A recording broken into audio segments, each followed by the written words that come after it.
Camarillo Sanitary District Board meeting for July 26 to order, please. Roll call, Amanda, please. Director McDonald? Here. Director Morgan? Here. Director Tremblay? Present. Secretary Craven?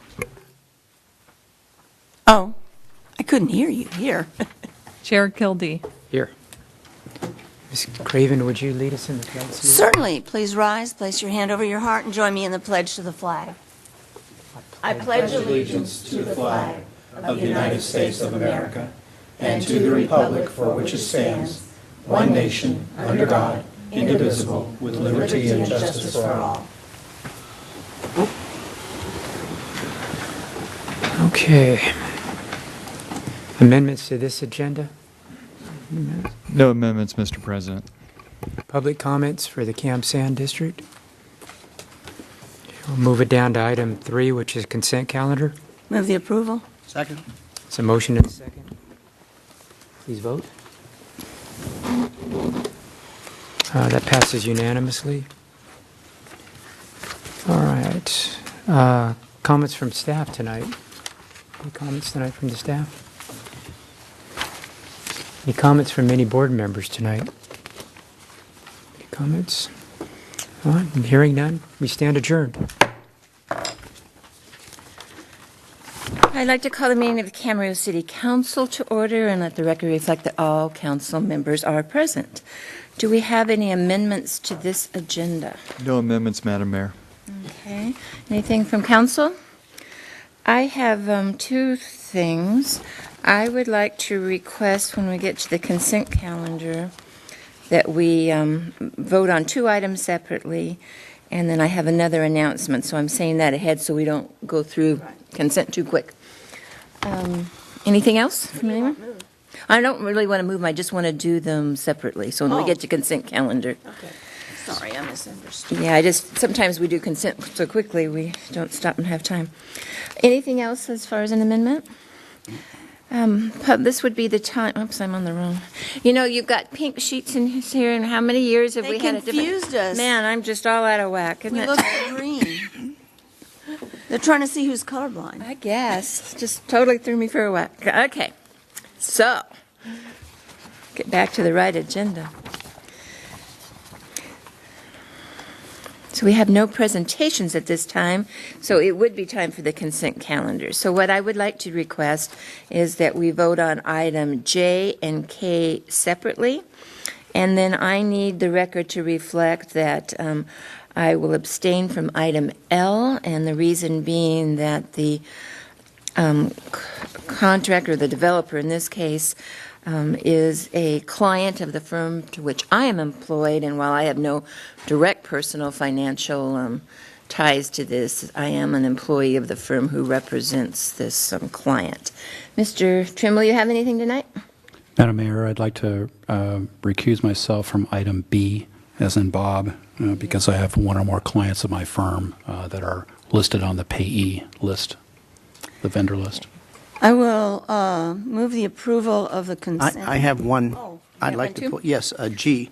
The reason I want to pull G is not to ask any questions, but I think the public needs to see, might need to see what we're doing on that, on the project there in Daly. I don't know if staff's prepared to show pictures. Anyone or prepared to show pictures of that at all? I should have come in. No, we don't have pictures prepared to show tonight. Maybe we can show it next time. Because it's really a neat project going to go in there, and it'd be kind of fun to let the public know or see what's happening.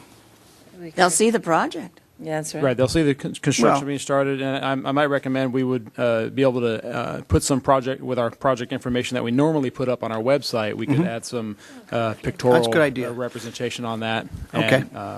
And disperse, make that information known. Because we've seen it, kind of good that the public can see it. But that's all I had.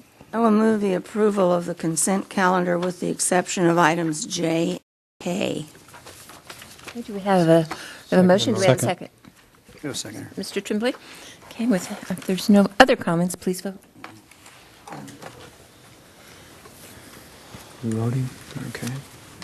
Okay, and that, you... Oh, shoot. You'll have to Is that revisit, folks. a yes? That's right, yeah. I believe that That's a passes green. unanimously with the abstentions that were mentioned. Okay.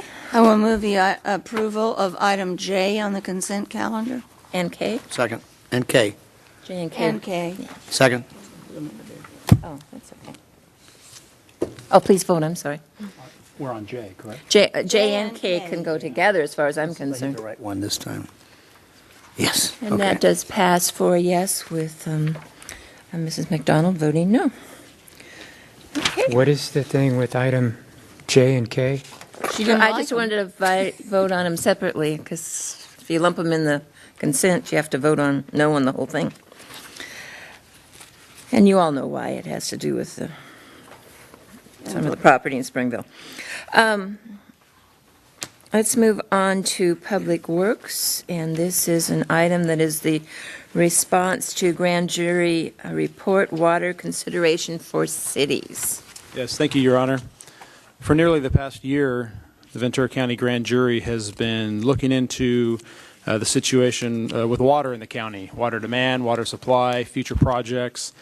And back in September of last year, the city received a request from the grand jury, not a formal report at that time, but a request for information regarding the sustainability of water supplies through 2026. The city provided a response to that request. The majority of the information provided came out of our latest update to the Urban Water Management Plan from 2015, and other supporting information and data was provided to the grand jury at that time. On May 8th of this year, the grand jury released a final report that was titled Water Considerations for Cities, and that's attached to the staff report. In that final report, the summary, the bottom line was 8 conclusions and 6 recommendations. The final report from the grand jury, as typical, requires the recipient of the final report to respond to the report and stating whether, in this case, the City of Camarillo agrees with or disagrees or partially agrees or disagrees with the conclusions, and then also the status, if any, or the proposed response to the recommendations that are listed.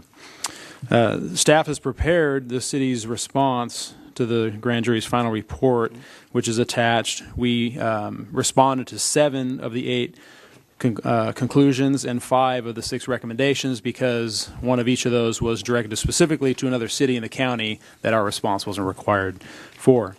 So the response goes into some level of detail on each of the conclusions and recommendations. I'm not going to go through each one individually. In general, the final report summarized fairly accurately, the situation in the county of the need for planning and analysis of existing and future water supplies, demands, and proposed projects to address those needs. So the attached response letter is in the report, and that will conclude my report, but staff is available for any questions. Thank you. Any questions? One question. Mr. Kildee? Yeah, Dave, were they aware about the potential desalter? Yes. They were aware of that? Yes. Okay. That information was in our 2015 Urban Water Management Plan, specifically included in that, which, again, I mentioned we had sent that towards the end of last year as the basis for quite a bit of our response. And then in this response letter, we went into further detail regarding the desalter as a water supply that the city is moving forward with developing. I just want to say I thought it was an excellent letter that was prepared. I did too. It hit all the bases, I thought. Very good. Anything down here? Mr. Templey? Yeah, I had a couple of comments on the letter. First of all, I thought that the grand jury asking for this review was appropriate, and it's timely. Thank God we had a good winter last winter. There were a couple of comments that I thought the proposed response is very well written, but I did have a couple of comments on the response and some suggestions for potential edits. And I appreciated having spoken with Mr. Klotzel yesterday. On page 2, our city response to C-01, which is the city's plans are based on historic water availability patterns. I think it's important that we make sure that we put in context what the city's water supply consists of, i.e. that it is from both imported water as well as groundwater, and I think we do that, but I think a more proper context would be what exactly the percentages are of our city's water received as imported via Callegas. Now, in the 2015 Urban Water Management Plan, it indicated right up front that the city relies on 58% imported water and 42% groundwater. We do have on our website right now, though, that it's 50-50, and I'm concerned from a consistency standpoint because of that reference. So we may want to consider modifying that website. But I think the one edit that I would like to see staff consider is putting those specific percentages in this letter so that it's properly framed in context. Because the fact of the matter is that with the imported water, which is really what the grand jury was focused on, that the grand jury recognized that only 58% of the city's water comes from imported water. I don't want people to misunderstand that it's 100%. That's the first thing. So, If I could, I'm sorry. no, that's I okay. just want to clarify, are you mentioning to insert that information? You mentioned page 2. I'd just like to verify it's big stamp page 27. Would that be the Yeah, the thank you, first- Mr. the first- Klotzel. Big page number 27. And the first full paragraph where we mentioned several sources available? Right. And then insert percentages there? My suggestion would be to do that so we could frame it in the proper context. So page 27, am But I on I the guess line? the question I have with that is, once just exactly what you're saying about the difference between this report and what's on the website, and you get off by 1 percentage point, isn't it better to just, in the broad context here, say these are our two sources, so that we're not misstating by 1 percentage Well, point? and not only maybe misstating with something that's posted somewhere else, because these numbers do change. Right. What we do is try to present an approximate percentages. They They're typical, but to get down to the 1%, it very well could change. I don't want to drill down that far, but to a large extent, the city relies in its draft response on the 2015 Urban Water Management Plan. And if anybody opens up that Urban Water Management Plan, they're immediately going to go to a 58-42 split on percentages of supplies. So I just thought you could even say, approximately half from this and approximately half from that in terms of source. And maybe that's the best way to do this. But I also think that we ought to give some attention to the website, just in terms of making sure that it's an approximation. So maybe I could suggest that edit on big page 27. And so tell us exactly, I'm assuming it's in the first sentence. In the first sentence, the city, starting with the city has a diverse water supply portfolio with several sources available, including groundwater, imported water from the State Water Project, and recycled water, and just inserting a sentence to say approximately 1/2 of the city's water is imported. State water. Well, if we add recycled water, is that true? And it's probably not.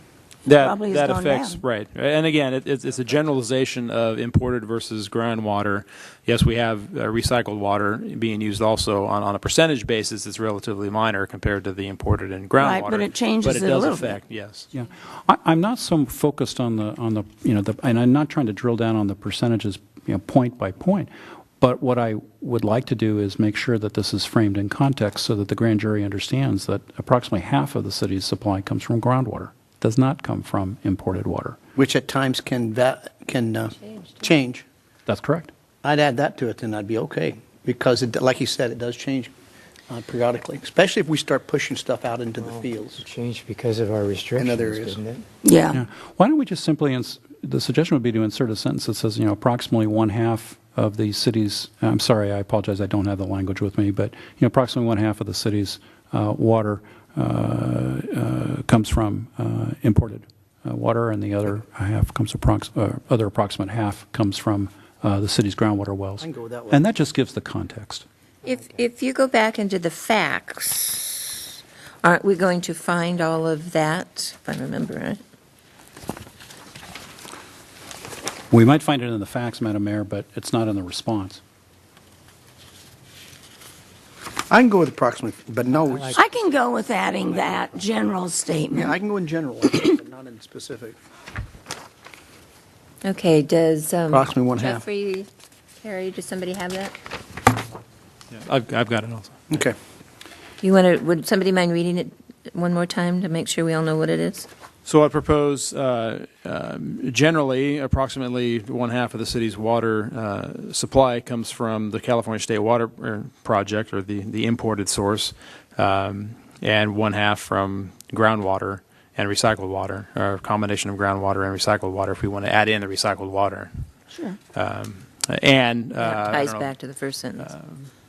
and you know these percentages do vary from year to year or something like that. I like that because now we put the No, that's- that we're not trying to say this is what it is. That, Exactly. no, that's perfectly appropriate. I Good. would support that. And I, as a separate item from that, I would recommend that we take a look at the website and make sure that it's consistent with what we have put forward in our prior urban water management plan, or the latest iteration of it in 2015.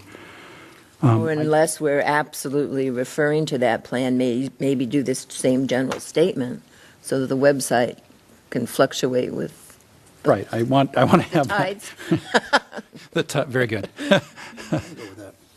Okay, and you had one more? I did. Madam Mayor, and it is on big page 30, and it is the response to C-07 on cities' water plans do not appear to address catastrophic failures or interruptions within the system, and we respond, and the city responds, and I believe validly that the city disagrees with that. But that first statement in the response, that the city's 2015 urban water management plan addresses catastrophic supply interruptions with reference made to emergency plans developed by Callegas, I'm not so sure that that's accurate. Mr. Klotzel? Correct. Yeah, we did speak about that, and I did further research, and there is not a definitive statement that there's a direct reference as stated here. So a possible suggestion for revised language to that sentence, and so somewhat along the lines of the city's urban water management plan does include strategies to address reduction in supply that could include results of catastrophe, and that our strategies are largely framed by our water conservation ordinance. I would feel better about that, about modifying the response in that sense, because I think it represents a more accurate response. I just don't want an inaccurate response to go to the grand jury from the city. But you confused me when you referred it back to our water conservation program. So, right, I said that because our urban water management plan includes, as an appendix, our water conservation ordinance, which lays out the different stages of water supply. There are different stages, and that's exactly what they're aligned to do. Typically, it's like we're in stage 1 now, stage 2 previously when it was drought related, but then it goes into stage 3 and then stage 4, which is up to a 50% reduction, which we would be expected to see if for some reason either state water or our groundwater for some reason was stopped or significantly reduced. So the plan that we have in place is a reaction to implement those very strict conservation measures. Okay, I understand that from the conservation, but I read this paragraph as referring more to what happens immediately if you had an earthquake, immediately if you had nothing more, but maybe I'm just interpreting it differently. Well, I think the paragraph, Madam Mayor, does speak to that. So what happens if we had a catastrophic failure in levees in the delta, relative to an earthquake, God forbid? How about during the last one in 1994, the pipeline through the tunnel in Simi failed. Yep. And we relied on Bard Lake for a while. Right. That more than our conservation, that's where I was going. Well, but What 6 is months that? in Bard. And that's where we would then reference, back to Callegas. the preparations being made by Callegas Right. and their emergency water supply plan. So it's a comprehensive regional approach depending on what the situation is at hand for the reduction in supply. I just wasn't satisfied that first sentence was It's the reference as made. accurate as it could be. Yeah. So that's why I asked Mr. Klotzel to think about it. I think that was his suggestion was a good one to add. Are you replacing that first sentence with what you said, or are you going to add that? Yes. No, I would replace that sentence with, maybe not verbatim, but in general, the city's 2015 urban water management plan includes strategies to address reductions in supply that may come from catastrophic failures or interruptions within the system. and then something referencing our water conservation ordinance for the local measures taken, and ended at that, because then the language following refers to the more regional CAEGIS Right. plans for addressing those situations. Okay. I think that's a more accurate representation. Like the word. I agree with that. Okay. I have one question. That's Mr. Tremblay, are you done? I'm sorry. you- No, I'm done. Okay. Thanks. Mr. Morgan. You said two, so I got two. You know, you have C7, C07 on page 9, and it also goes back to 31. Is it 31? 07. 9? Back to 12.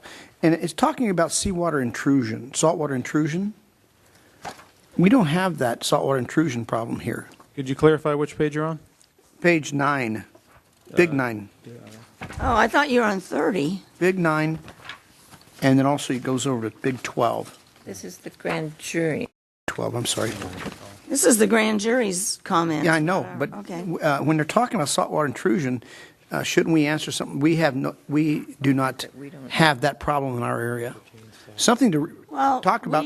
we're part of the problem. Pardon me, what? There's certain people who claim we're part of the problem. What we pump affects that. No. Yes, it does. The water that comes out of our basin where we pump does not pump water away from the Oxnard Plain. Well, I'm sorry. I'm going to interrupt. May I interrupt? Well, I've already interrupted you, Mr. Morgan. Let me go ahead. I agree with Ms. Craven, and the reason is that all of the underlying groundwater basins are hydrogeologically connected. We've been in litigation on this for now 6 years on behalf of a client. And there are, let me go just ahead. finish. No, there are some who do allege, as Ms. Craven has articulated, that based on pumping in the Pleasant Valley Basin, that has an adverse impact on Oxnard Plain. And we certainly know that the Oxnard Plain Basin suffers from that seawater intrusion issue. So Isn't there a, there's a delicate balance here. There really Just is. today at Fox Canyon, Yes. they showed us a map with chlorides, and there's a lot of yellow in our basin. I thought there was kind of a ridge or something between Your Honor, Pleasant Valley and the other. Your Honor, I think maybe where some of the confusion's coming in is we have wells at the west end of the city and we have wells at the north end of the city. And you may be thinking of the wells at the north end of the city. Through our contingency plan with our desalter, we had demonstrated that pumping at the north end of the city appeared not to have any impact to seawater or saltwater intrusion. Right. However, our wells at the west end of the city are closer to the trough and could have some impact. Okay, you're right, because the rest, I know there's a barrier there for part of our area, because we'd looked at it draw before, your and boat those on the west, on the east end are not drawing. You're looking at those sub-basins. Exactly. I get that. I understand. Okay, so I didn't think about those two over there that we're could potentially use. They do affect Oxnard Plain? Okay, the others do not. Okay. Okay. Anything else? Okay, so I'm understanding we had two changes to what was presented. I'll move to authorize the city manager to submit a response letter to the Ventura County Grand Jury report titled Water Conservation for Cities and include the two changes that we talked about and agreed on. Second the motion. We have a motion and a second. Any further discussion, comments? If not, please vote. And that does pass unanimously. Thank you very much. That was a lot of work on staff's part, and thank you very much. Good job. It's good work, though. Okay, we have a closed session to announce, but we have a little time, so if we skip down to new business. A B, don't we? Oh, I'm sorry. This pink thing has really thrown me for a loop. Isn't that terrible? Okay, we do have a B. It's amendment to agreement with WaterWise Consulting, Inc. related to the city's water conservation credit program. That would be... Thank you, Your Honor. Deputy Director, Public Works Lucy McGovern will present this item. Thank you. Good evening, Good evening, Madam Mayor and members of the City Council. I'll be presenting the item before you for consideration. And the item for consideration is the amendment of a professional services agreement with WaterWise Consulting, Inc. for services related to the city's water conservation credit program. So a little bit of background on this city's water conservation program. This program was created in 2015 as part in response to the drought over the last 2 years, and it was later revised in 2016. This program was geared for new development projects that the city had entitled as for new development prior to the drought, but were not yet constructed. And these projects were eligible to participate in the city's managed program with contributions provided by the developers, and it helped in order to help offset future water demand and not impact existing water customers. The first phase of that program was the toilet retrofit of existing water customers, and the city hired WaterWise Consulting, Inc. to administer and manage that program and install that program. And what that program consisted of, it had a goal, a water offset demand goal or target of 68 acre feet per year, and it would retrofit or replace 1,400 toilets through a city hired contractor. The revenues for this program were from the contributions provided by the owners of the development projects, and also from Metropolitan Water District rebates received that were directly received by the city, and also fees collected by the customers that had signed up for the program. I'm just going to give you a status report since it's been a year-long process. And as of June of 2017, we've installed 1,000 toilets, with the remainder of the 400 to be installed this month and next month.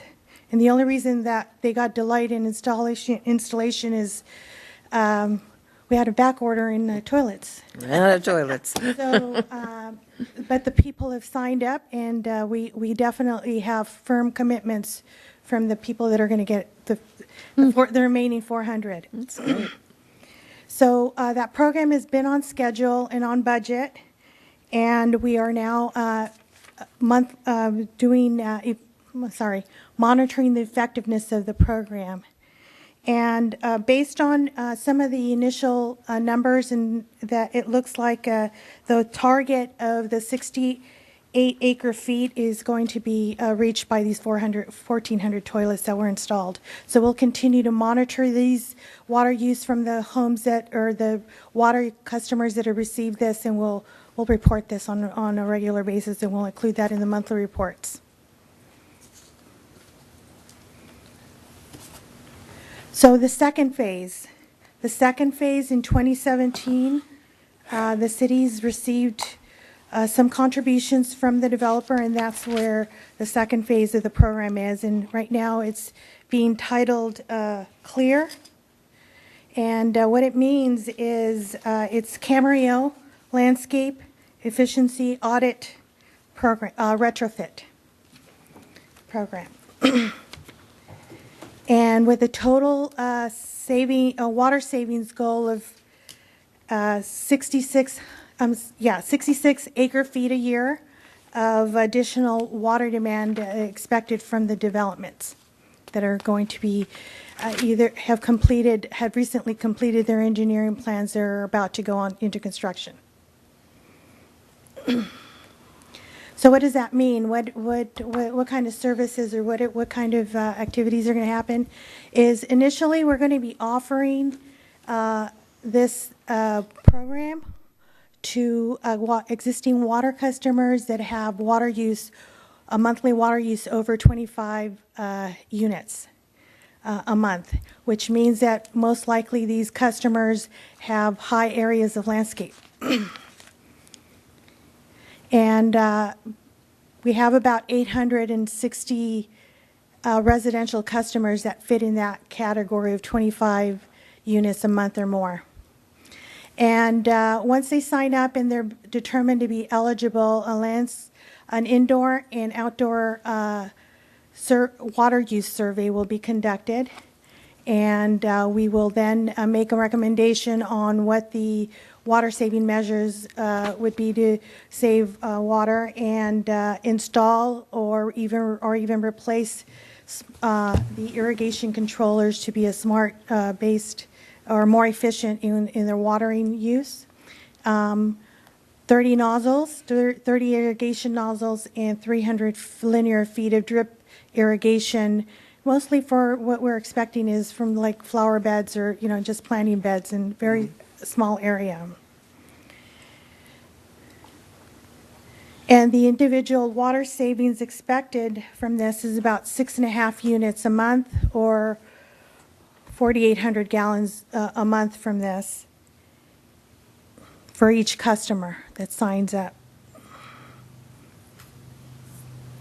The budget for this program is revenue. We've received $586,338 from the developers that have completed their engineering plans. We expect $50,680 in rebates from Metropolitan Water District for their irrigation controllers and their nozzles. And we're right now recommending, which is not part of the budget for now, the charge of $100 for those water customers that are participating in the program. And that additional funds will be used for mailings and advertisement and making sure that we get the participation that we're looking for. The expenditure, there's a scope of work that's the expenditure right now or expense is $637,018, and it's to be allocated to pay for the services of WaterWise Consulting. And I think a scope of services is included in your packet on some detail of that. So before I conclude my presentation, I wanted to give you an update on the city's water conservation efforts. I think a couple of city council members had questions recently on what our status was on water conservation. And as of now, as of July of 2016, the city's been in a stage 1 water supply alert, which means that our goal for saving water is 10% when you compare it to 2013 water demands. On a cumulative basis, the city's still below the 20%. We're still below the 20% reductions that were mandated back in 2 years ago, and we're still monitoring and reporting the results of our water conservation efforts on a monthly basis, and we're going to continue to do that. It's now a permanent step of regulations that we're going to have to comply with the state. And there's been a couple of efforts and regulations that the State Water Resources Control Board and also the state legislator are evaluating for making water conservation or water efficiency a permanent way of life. So there's legislative bills right now that are going through the state legislator on just that topic. So it's a little bit confusing when the governor declares the drought's over, and yet we're still having to explain to customers that we're going to have to continue to conserve water on a permanent basis. One of the things that helps the city staff on supporting or making sure that our water conservation efforts are implemented is the consultant contract with WaterWise Consulting, and it's a Green Media, which is an arm of or a sister of subsidiary of WaterWise, and they are providing water conservation support services. And what does that mean? It means they provide enforcement activities 20 hours a week, which means it's patrolling, notification, providing, responding to water waste complaints that we get from the customers, door tags, reminding folks that we are in a water conservation stage one, processing the notifications, formal notifications of enforcement to customers and things of that nature on an enforcement side of things.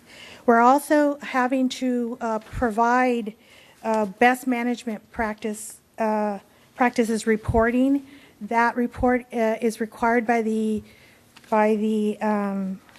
state on an annual basis, and so we're having to track and the support services helps us track making sure that we meet all our best management practices strategies.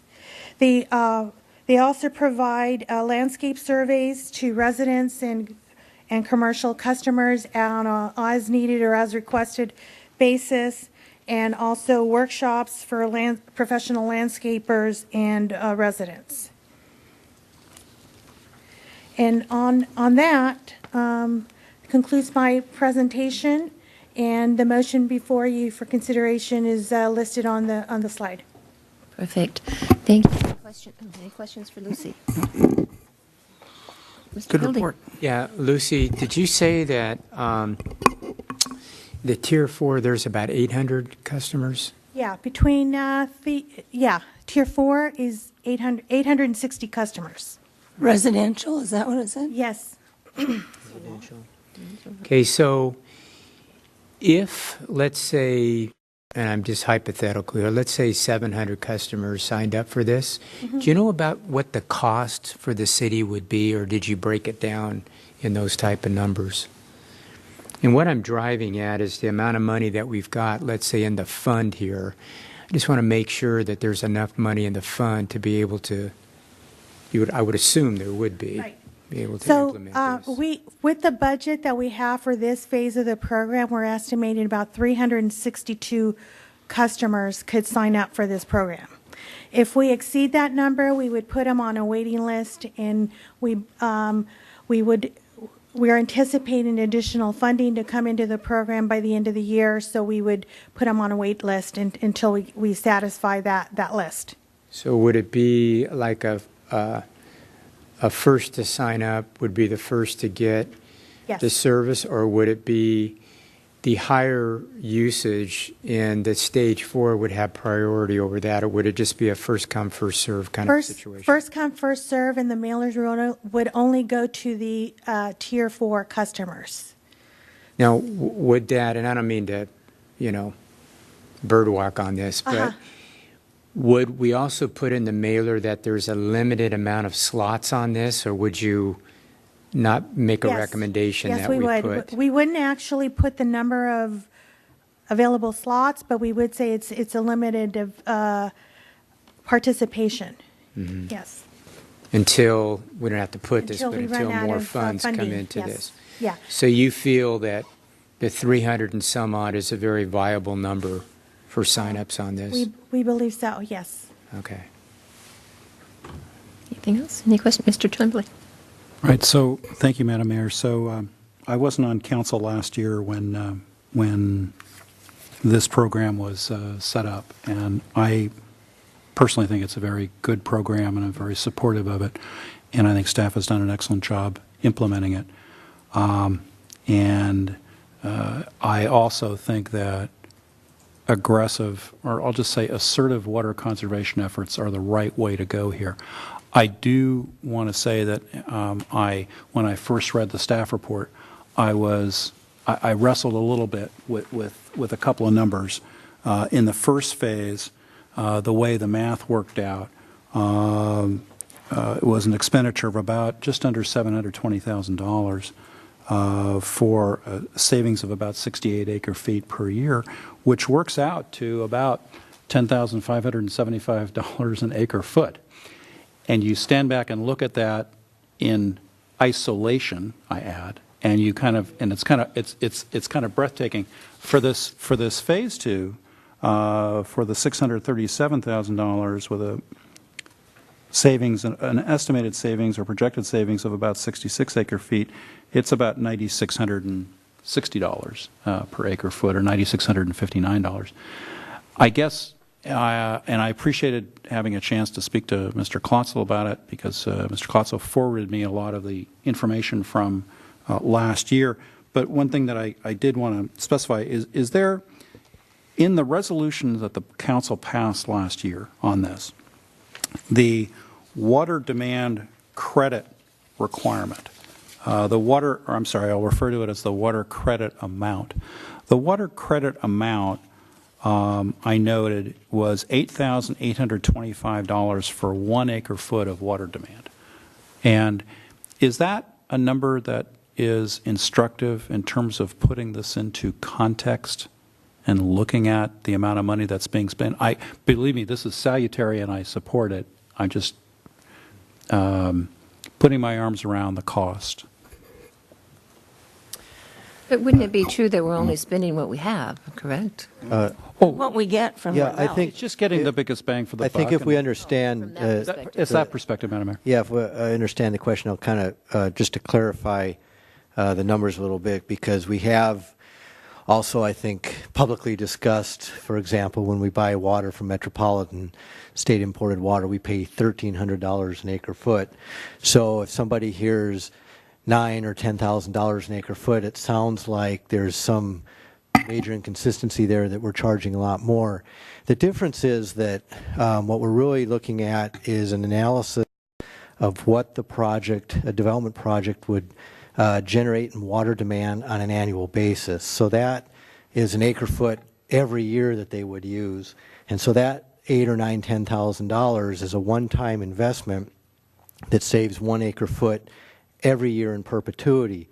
So another option that for example, that a developer could use is commit to buy an acre foot of water every year from Metropolitan, and that would be $1,300 a year, increasing over time.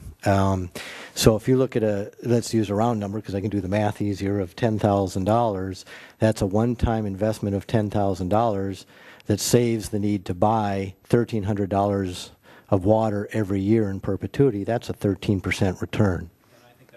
And thank you, Mr. Fox, because that's the conclusion that ultimately I came to. I just wanted to elicit that from staff, because I don't want the public thinking that we're out trying to equate the cost of state water versus what this is, because this is I don't know if I want to say a buyback, but a conservation effort in perpetuity, and it's really, in that sense, it's an oranges versus apples, isn't it? Mm-hmm.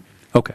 I thought it was important to me, looking at this for the first time, to get my arms around that, because remember, we saw all of the criticism of Met last year on the turf removal program, and on those conservation. And I'm not here to criticize them or anybody else. I just thought that it was important to make sure people understood how to look at these numbers. Long term. Your Honor, Right. It's a long view. just one comment, because I know there's not a lot of sympathy for developers, but since we had a little more in-depth discussion of how we got the money and why and everything, I think it's important to say that they helped us develop that ordinance, or that, whatever it was, the program. And this program, if I'm not mistaken, it ends December the 31st Yes. of 2017. This And then year. they'll fall under the new rules. And Right. So the contributions are supposed to come in before December 31st, 2017, but the implementation or the expenditure of that contribution would go through December of 2018. or until we use it up. Yes, exactly, yeah. So there will be, this was phase 2. We had toilets, now we're going to do sprinklers and controllers. Any idea if there's anything left what phase 3 would be? Or program 3? So phase 3 would probably be a very, probably, if we're getting a good response, the exact same program.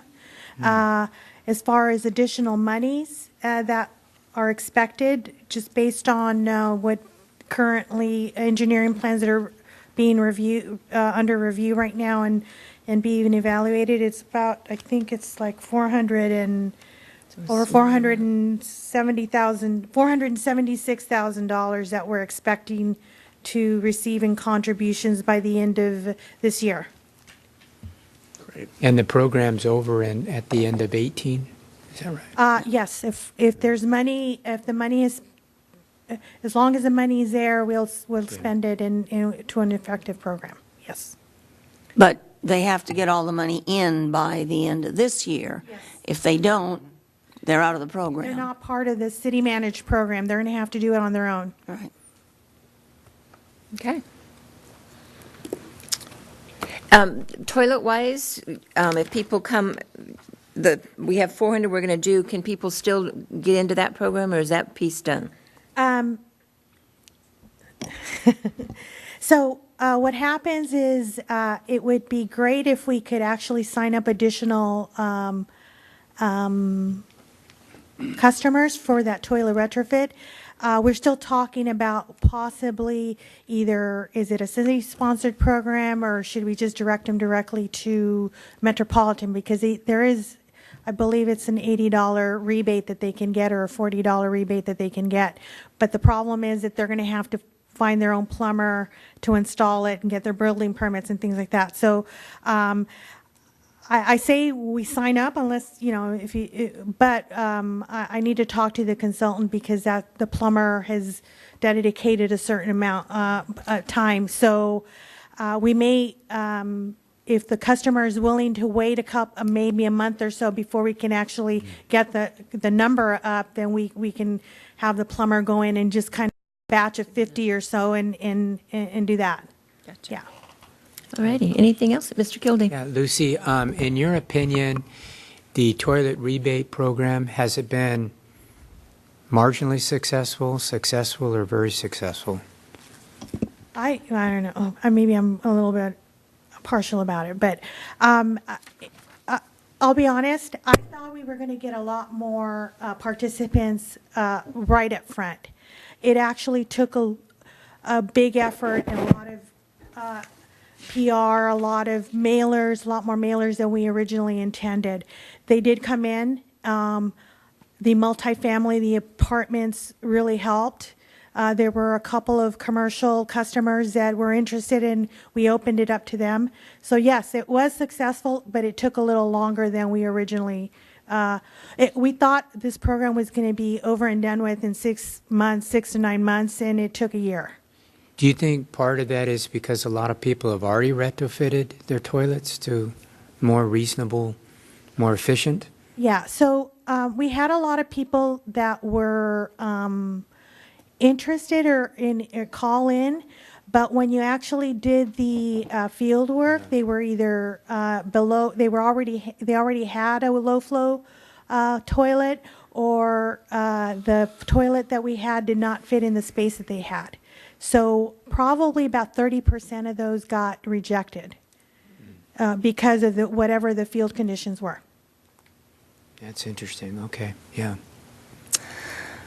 Anybody else? All right. I'll move to authorize the city manager to sign amendment number 4 to agreement number 2016-21 with Waterwise Consulting Incorporated for an amount not to exceed $637,018. Second. I'll withdraw. A motion and a second by Mr. Morgan. Any further discussion? Not, please vote. And that does pass unanimously. Good report, by the way. Yeah, it's a good program. All right, I'm looking for pink pages now instead of green ones. I believe that takes us to our evening agenda. And we have 10 minutes. Can we do, we'll do part of our informational items, and we'll come back if we have to finish them tonight. City manager, anything? Yes, this Saturday from 11 to 3 is the 4th annual Coppers and Choppers event at the Camarillo Library. It's an opportunity for the public to come and see all the incredible equipment that the Sheriff's Department has ready to deploy if needed, and also to learn about the capabilities of the Sheriff's Department. And for the audience who may not know, the Sheriff's Department is our contract law enforcement here in the city of Camarillo, and it's just a great family event, so check it out. You might want to let them know where it is, Dave. I think you said library. It's I- at the airport, isn't it? I think I said Camarillo Airport. Oh, did you? I'm sorry. I I thought you said- sorry. misunderstood you. Okay. So it is at the airport, and the time, I should know this, 11 to 3. 11 to 3? 11 a.m. to 3 p.m. Saturday, Camarillo Airport. Camarillo Airport. And I think the kids sort of get hot dogs or something. Yeah, lots of kids' events. Yeah, so come out and enjoy that. Anything else? Nope. Anything else from staff?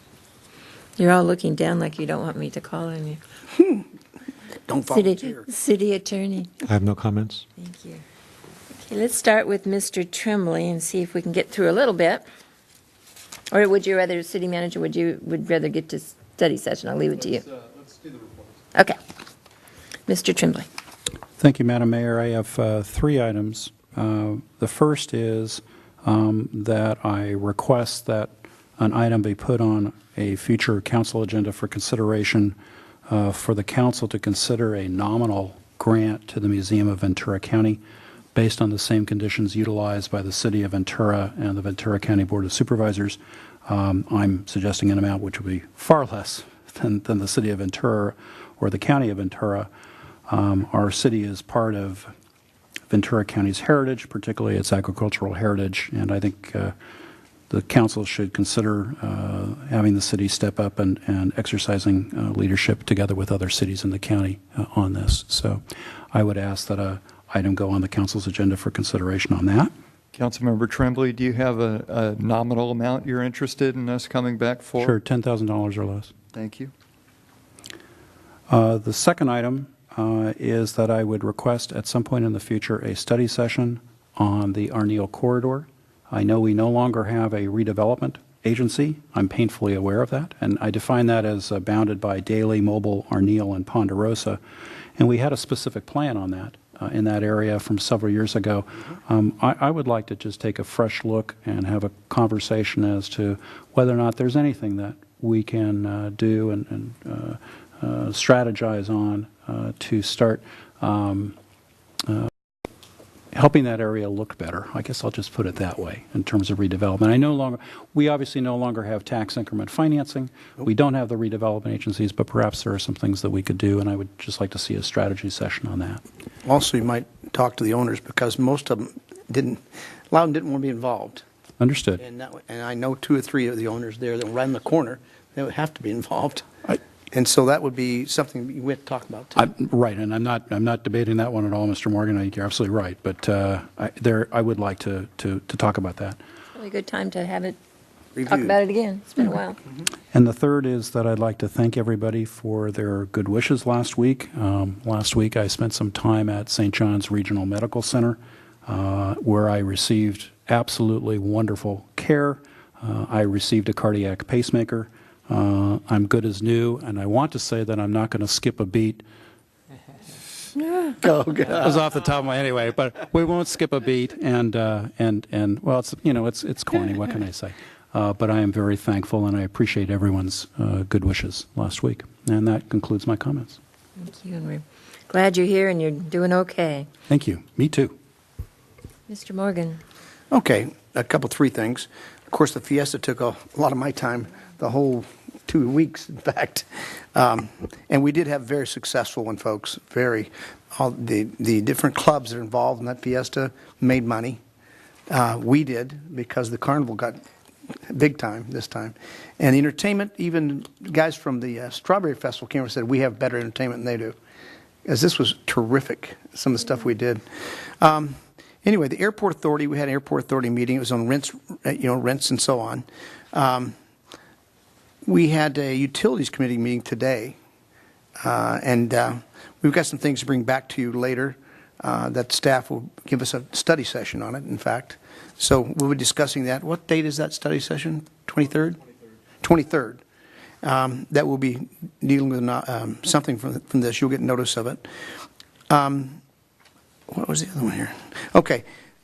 I also had a chance after the fiesta, travel to Sacramento for 3 days, and on the way there, I'd never seen this before. There's water in a lot of places. I mean, on the sides of the road. There, every canal I saw, you know, the landscape canals, the irrigation canals, full. And places along toward, when you get toward the grade going up the hill there are farmlands that are full of water. And I had a chance to ask, well, let me get to that first. But I also saw miles and miles, not a little bit, I mean, I'm talking hundreds, thousands of acres of new trees, the almond and pistachio and others like that being planted. And it looks really nice. It's going to be a few years now, but they still, I guess they think they're going to have water in the future. And so a lot of that water I found out, because I listened to a speaker on Tuesday from Cayugas, and I've invited him to come talk to us. I gave Dave the information. It's probably the most up-to-date presentation I've seen in a long time. Has anyone ever heard of the YOLO Gap? Yuba Gap? YOLO. Okay, what it is, you know, when you're going from, I didn't know it either, and a lot of people don't know it in California. When you're going from Sacramento to San Francisco, and you look to your left, and you see all that miles and miles of rice being grown. Well, that goes for miles that direction too, south. That's full of water because all the overflow from the Sacramento River to keep from flooding from happening, and it's up to 10 feet in places. Well, that all pours into the ocean eventually. A lot of water, and it says more than the rivers sometime flowing. So he'll show you the presentation on all this that a lot of people don't know. Right, there's no storage for it. Huh? There's no storage. No, I know. I understand that. I understand what it is, but I'm saying not many people know this. That it's just miles and miles of water, up to 10 feet deep in some places. The farmers will be back. It's not rushing, it's going slow, so it's not taking land with it. I asked that question. But Eric Berg from Cayugas made the best presentation I've seen in a long time. It shows a map with all the different streams and lakes and everything that pours into those areas. And he also told me that, yes, water is being going into the ground up there because you have so much of it, that maybe that's helping, you know, replenish the groundwater. So if you look everywhere, you'll see there's some water there now. We'll see what happens. Anyway, I want to let you know that that's one of those I'm hoping that we get to hear. And he said he'd be willing to come and make a presentation to us. Okay, that's it. Thank you. Mrs. Craven. I'll be brief. I attended the Vietnam Veterans Committee meeting. I attended a Ranch Foundation event. Harold Parker had donated the Surrey that had been Adolfo's, and it's very old. It's been refurbished. It looked brand new, but it's wonderful, and it's out there at the ranch. I attended a Fox Canyon Fiscal Committee meeting yesterday, and then this afternoon I attended the Fox Canyon Groundwater Management Authorities agencies regular meeting. I also attended a Policy Committee meeting, and that information will be coming on a future agenda. That's it. Your Honor, I apologize. I attended two of those meetings also, so everybody knows that we were represented that not Fox Canyon, the Ranch House Foundation presentation. I had the white horses there. That was fantastic. But also the ad hoc committee meeting. All righty. Mr. Kildee. Yes, I had 3 meetings of VRSD. On July 24th, the Investment Committee meeting with Mr. Tremblay, and July 26th, the Utilities Committee today with Mr. Morgan. Also, I got a letter, and maybe we can look into it, and we're all very familiar with this, but the traffic on Ventura Boulevard during the farmers market, and as you go down Ventura Boulevard, and they allow you obviously to turn into farmers market, but you've also got a pedestrian crosswalk there. And is there any perhaps increased signage or something we can put up there to make that somewhat more palatable? There seems to be some confusion as to whether or not the left turn to turn into that is permissible, but when people can cross in this crosswalk, whether or not, obviously they wait for the traffic to clear, or if once they get in the crosswalk, they can just go, go through that intersection. I'll call it an intersection on Ventura Boulevard. And if there's been any thought or anything about a potential, just maybe a one-day sign or an alert or something like that. Yeah, that's what I was thinking, and not that I'm aware of in the past, and obviously nothing's out there on a permanent basis, and I would hesitate to do anything permanently for a one-day event. But we can look into options to possibly increase signage, make awareness of pedestrian crossing there. I mean, the traffic is open, lanes are open for regular vehicle movements, and everybody needs to obey the rules of the road, but some additional signing may help. Kevin, can I follow up with that too? Because there's a problem there in addition to that. There's a no U-turn sign sitting right there, but they'll come and make a U-turn in that driveway and go back the other direction. And I've heard complaints from people about that too, and I saw it one day. I thought, no, that's dangerous. So I don't know what you can do about it. The sign is right there saying no U-turn. What I'll do, Dave, I have a correspondence, and I'll bring you the. Anything else? That's all. Okay, great. I'll do mine very quickly, too. Several meetings on the list. We had a VCOG meeting, a nice presentation on the potential earthquake that could and probably will someday hit us, and it really focused on not only what happens on that right at the emergency time, but how do you recover from it. And so that was very interesting, and I should be getting some more information. Hopefully it's something that, I know we talk about it and we always have our drills, but really it's almost the economic side of it. How do you recover? And I'm hoping that as we work through our economic plans and so forth, we keep that piece in mind. Again, a policy committee you've heard about, and an economic development committee meeting. I'll just talk of a couple of things that I've attended since, besides the regular meetings. I went to a presentation, awards presentation for MAD, the Mothers Against Drunk Driving, and I just wanted to give you, this was the, basically acknowledging officers in the three counties, Ventura, Santa Barbara, and San Luis Obispo counties. And it basically the number of DUI arrests they had made in 1 year. The top officer made 171 DUI arrests. A third of the days he's out. And you've all been in Spanish Hills. That the dining room was full of officers from the different cities, the CHP. Most everyone in that room was there being recognized for their DUI arrests. A lot of them were in the 20, 10, 50 range, but this one individual made 171. Where was he Drug from? related. He was Santa Barbara. Simi was second. That officer made 167. So it just tells you how many, were out there, and those are the ones they catch. So it's really something we all have to be aware of. I have one item that came up from an individual, and maybe I need an update on it, and if you don't have it today, if you could give us an update on the bike path through Village at the Park.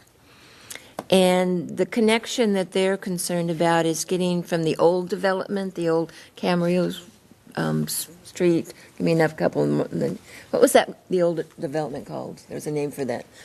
Callejas Gardens? I knew it was a garden. There's garden something. You know which one I mean. The original ones. So to be able to get from there onto the bike path. So that's something I couldn't give them a good answer about how they do it or when we're going to complete it. Is that specifically the bike path that's parallel to the 101? Right, the one that they'll be able to get on and go through the sports park and work their way up and around and about. Okay? Right, well, you'd look into that and respond. Oh, good, because I couldn't remember. So if you can't either, then I feel better. Off Pettit Street, right? Off of Pettit, but without having to go up and hit all the traffic, they want to be able to get to the bike path itself. And maybe it comes when more of the development comes through, I don't know. And one other thing I just wanted to comment on, there was an article in the Acorn this week that talked about our budget. And the headline just really kind of bothered me, and maybe it bothered me the most because so many of the other cities have balanced their budget using reserves. And normally when we talk about reserves, we think about your rainy day funds being their reserves that they've had to reach into. And it says the reserves help city pass balanced budget. That's not true. And then it goes on to talk about capital improvement projects. And I want people to understand that we save for that. That we're not getting into, we're not in financial straits, that we had to reach into our rainy day fund, so to speak, in order to balance the budget. That it was just a matter of using the money that we had gathered to do our capital improvement projects. And it's amazing what a couple of words can do that just turn the whole conversation a different direction. Yeah, I think it's really important that people understand that our operating budget, the day-to-day expenses that, keep the doors open and keep all of our operations going is fully balanced. It's in wonderful shape. What you're speaking about is the money that's expended for large and long-term capital projects. And so, like you said, this is money that we have saved, we're going to be spending, and that's why it looks like the budget, is inflated, but that's not the case at all. I appreciate that, helping with that, because that really bothered me, because we're so conscientious and so conservative to make sure we don't get ourselves in that position. So, okay, with that, we're now 6:07, so we're a little past our starting time. We do have one closed session item, if the city attorney would like to announce that. Sure. That's a conference with legal counsel, anticipated litigation, significant exposure to litigation pursuant to Government Code Section 54956.9D2. Number of potential cases is 2. Thank you very much. So we are recessed until 7:30.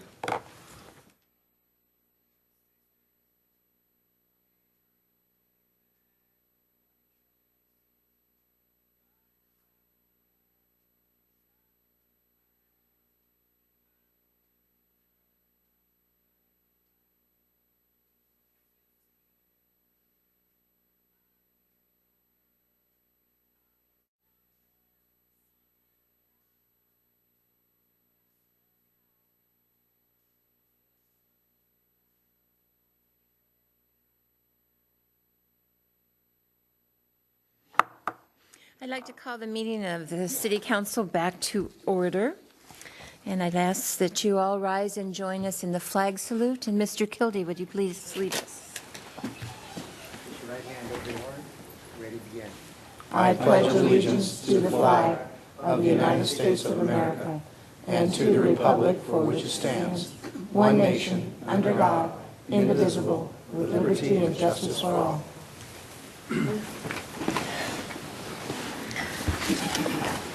Thank you very much. And I do need to add that let the record reflect that all council members are present this evening. Do we have any amendments to this evening's agenda? No amendments, Madam Mayor. Thank you very much. Then we move on to presentations. This is a fun one. We get to see this every year. Our first speaker is representing the Ventura County Fair, and they've brought us the latest poster. So if you could come forward and give us your name for the record. Hi, my name is Dawn Morris, and I work in the administration office at the Ventura County Fair. Isn't that nice? This year, I am presenting this poster. It was made by 13-year-old Anna Swarenson from Simi Valley. We do a poster contest every year where kids all over the county get to enter and try and become the fair poster, and she won. Isn't it beautiful? Amazing, isn't it? Rooted in tradition. That is our theme this year. Wow. Pretty good. Well, thank you so much for bringing that. We have a large collection. We look forward to a new one every year. That's amazing. Yeah, that's really nice. I saw your hallway. You really Yes. put them on display. It looks We so do. nice. Couple of quick facts about the fair. It's August 2nd through the 13th. It starts off on August 2nd with Dollar Day. So if you come before 3, you get in for $1, and we have motorsports on that day. On Thursday, we have Feed the Need, where if you bring 5 cans of food to donate to Food Share, we give you a bounce back ticket to come back to the fair. We also have Smash Mouth and Sugar Ray performing. On Friday, August 4th, we have Kids Day, which is everyone age 12 and under gets in free, and all adults get in for the price of what a normal kid's price would be. And performing that night is Huey Lewis and the News. Ooh. On Saturday, August 5th, in the morning, we have our fair parade, which is a free parade for everyone to come out and enjoy. And then at 7:30, we have KC and the Sunshine Band. On Sunday, August 6th, we have Noel Torres, Bande Carnaval, and Chiques Rivera. On Monday, August 7th, we have Billy Currington. On Tuesday, August 8th, it's our Seniors and Persons with Disability Day. All seniors and those with a disability get in free, along with their caregiver. And we have performing is The Spinners with our matinee at 1, and Kenny Babyface Edmonds at 7:30. Wednesday, August 9th is 3 before 3. So if you come before 3 p.m., you get in for $3. And that night, we have Shinedown. On Thursday, August 10th, it's our Military Appreciation Day. So anyone with an active military ID can get in for free. And we have something new this year is comedy. We have Gabriel Iglesias for Fluffy Mania. Most people know him as Fluffy. He'll be there at 7:30. On Friday, August 11th is our Junior Livestock Auction all day long. And we have Winona and the Big Noise at night, which is Winona Judd. On Saturday, August 12th is the rodeo. And Sunday, August 13th is the rodeo. And we have 2 shows each day at 2 and 7. Wow. Yeah, so those are some really cool fun facts. We also encourage to take the free shuttles from all the different locations. And if anyone has any questions or anything, you can ask me. One question. Oh, great. Or our website. Great, perfect. Mr. Kildee has a question. Does the train still go there with the drop-off? Amtrak does Yes. continue to run, yes. Is there any special times with that, or are they still on the same schedule that they normally have? Their regular schedule. Okay. The regular, I think it's Surf Rider or Surf Rider. Yeah, somebody asked me, can you buy tickets online? Yes, you can. Pre-sale is now until the day before fair. You can buy them in person at the fairgrounds, or you can buy them online. There is a processing fee online. But all the tickets are on there, including our WOW Pass, which is a season pass, the Carnival Ride tickets, which I highly recommend. It's a huge savings for those rides. Good. Anything else down here? Sounds exciting. Got lots of good things coming. So thank you so much for coming, letting us know what's happening, and for bringing us a beautiful poster. Yeah, well, thank you for having me. Thank you. We can buy posters there, can we not? Yes, you can, in the souvenir booth. I like that poster. Thank you very much. Our next presentation is from the Ventura Housing Trust Fund.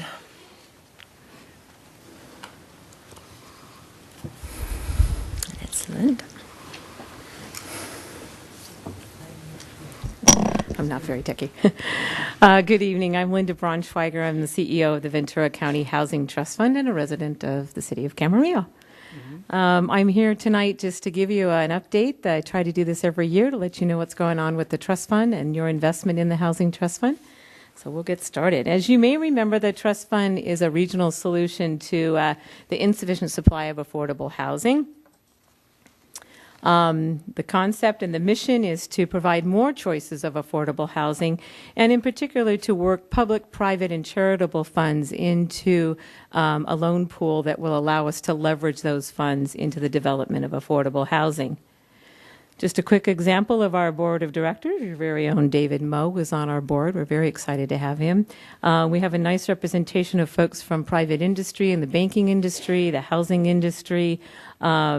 We have folks representing different housing populations, professionals in the title, and we have an attorney, architect, and so on and so forth. You probably recognize a number of those names. So the Housing Trust Fund model, as you may recall, was established really to find a way to fill that void in affordable housing financing. There's always seems to be a gap. And so this model is used to bring public, private, and charitable money all into one fund. So for every dollar that we receive from the city or another public entity, we can then take that and raise another $8 to $10. And a lot of those funds are not funds that are normally going to affordable housing. We're a lending pool that is the early funds. So when a developer has gotten some sense from the city that this project may be okay, there's enough detail about it, but they're missing those early funds to help them with architectural fees and other fees may be offered by the city. We can come in and do a pre-development loan. Let's see here. We also, our funds also produce enough revenue to assist us in the operating. Program fees, interest earned, and grants is how we fund the nonprofit. Sort of key concepts to think about. The trust fund produces loans for new affordable housing. We are a lender for multifamily housing. However, we can lend on a single family development in the construction phase only. So, for example, in the city of Oxnard, we are doing a Habitat for Humanity loan where we are the construction lender. We will not be the permanent takeout lender. And I understand that Habitat is looking at a number of other cities for infill properties such as Camarillo. We focus our priorities on homeless persons and families, youth transitioning from foster care, veterans, and farm workers. The value of our revolving loan fund products is that we're very flexible. So when a developer has a need and it might not fit exactly in our niche, our board of directors has the ability to evaluate that and make a decision whether we want to do that. I'll give you a quick example that we may see later on, but in the city of Moore Park, as many of you that are involved in affordable housing might know, it's very, very difficult to get tax credits for these deals these days. And one of the things that is helpful to them is when local money, and our trust fund is considered local money, puts in funds, they can get a tiebreaker point. And this particular project had gone through 2 rounds unsuccessfully, top number, but didn't get the tiebreaker. So we decided, okay, in order for this project to go forward, it was very valuable. We would do that kind of loan, which is actually a 16-year loan, which is not our norm, but it made the difference of that affordable housing being able to be built. And that flexibility is, I think, what really makes our type of lending so critical in this very tight market. As I mentioned, we do early funding, so we do new construction, we do acquisition and conversion from market rate to affordable. So if a developer is building or is acquiring a market rate development and they're going to deed restrict those to affordable, we can assist them with that. If it's already affordable and they're going to just do some rehab, we wouldn't be involved in that. Let's see here. I talked about the types. Our loans are short-term on average. They're 1 to 5, and that's important because what it does is it allows our money to cycle out and come back in and cycle out and come back in. So you have much bigger bang for your buck for those investments that come into the Housing Trust Fund. Our minimum loan is about $50,000, and we just last year increased our maximum loan to $2 million.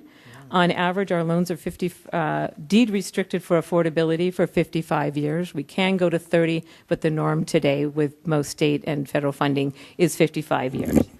We do seek to produce units for those at the lowest end, low to extremely low. However, we can do workforce housing as well. Here's an example of some leveraging. The city of Santa Paula invested $50,000. We've done 3 loans out there for $850,000, which also leveraged $7 million in development funding for 25 units. There's the city of Moore Park example that I just shared with you. But more importantly, I want to share with you the McCune Foundation. This is where these are funds that would not have normally gone to affordable housing. We approached the McCune Foundation, which is out of Santa Barbara, and they do programs and grants for low-income developments, low-income service projects. We went to them and said, you're sitting on endowment funds, which is great for them and important for them, but how about making that work for the community? And so they gave us a low-interest loan for $150,000 into the trust fund. That money then is getting out and being useful in affordable housing. They're receiving a return on it, and in this market, interest rate's pretty low. And so we were still able to borrow those funds at below our costs. So we are doing that with other investors as well. As you may recall, we received a $2 million match from the state of California, which was why we came to you in the very beginning for that. We raised our entire $2 million match, and we have now also lent out the entire $4 million. And about 75% of our loans have already paid off, and the money is going back out again. So that's very exciting. We've built we've funded 138 low to extremely low income units. We've done for veterans, homeless, farm workers, seniors, families with disabilities. Last year, we took the step to become what's called a community development financial institution. That's a term basically where it's like being a nonprofit bank. We don't have all the regulations, but we're like a nonprofit bank. In the state of California, it's through the Department of Insurance. And what that does is it provides us the opportunity to receive large investment dollars from insurance companies and financial institutions as a certified CDFI. Our next step, which we're starting right now, is to become certified at the federal level. Again, that would bring many millions of dollars potentially to Ventura County. We would be the only CDFI in the county doing multifamily affordable housing lending. So we're excited about that. It's a good path for us, and our track record is sufficient enough now that we should be able to be certified hopefully by next year. Here are our revolving loan fund partners on the municipal side. As you know, you may remember the county stepped up initially with $500,000. Camarillo did it $100,000. City of Ventura did $200,000. Then we had some smaller cities, Moore Park, Santa Paula, and Thousand Oaks, each did $50,000. And then in the last year and a half or so, we got the city of Simi Valley in for $150,000. Just recently got the city of Oxnard in for $200,000. Yay. And we also just got the city of Fillmore in at $50,000, and we're on the agenda for Port Hueneme for $50,000 2 weeks from now. And then our one holdout will be Ojai, and we're hoping we'll get them on board as well. Just quickly, here's some examples of some of our financial partners. As I mentioned, some of the banks are investing in us in large dollar amounts so that their money can be used for CRA, Community Reinvestment Act qualifications. Rabobank gave us a $250,000 investment. Montecito Bank has given us over $450,000, and we're working with a number of other banks for similar size investments. So that's where the bulk of the money is coming from, is those investments. Here are some of the nonprofit partners and community partners. These are our corporate partners. We've had some really nice partnerships over the last few years as we began lending and proving our track record. We've had a number of folks come on and give their support as in grants.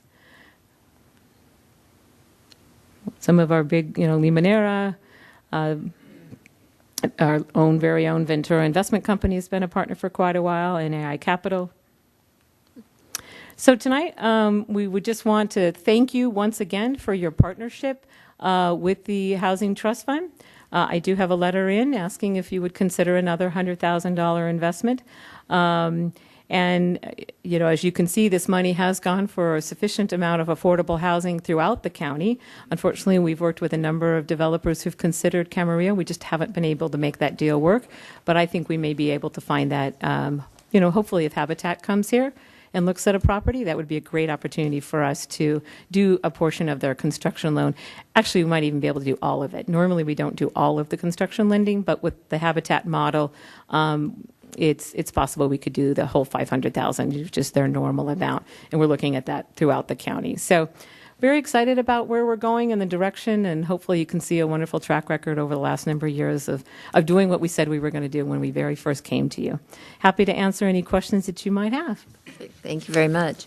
Questions, Mr. Kildee? Yeah, thanks for being here. Let's just say it's a 55-year affordability. After 55 years, does it revert to market, or does it go back to some sort of affordability? It depends on the various layers of financing, to be honest with you. Because our funds are early funds and we're taken out at permanent financing, that's why our funds are very secure. So, for example, if we do a pre-development construction or gap funding, we know where our money's going to come to pay us off.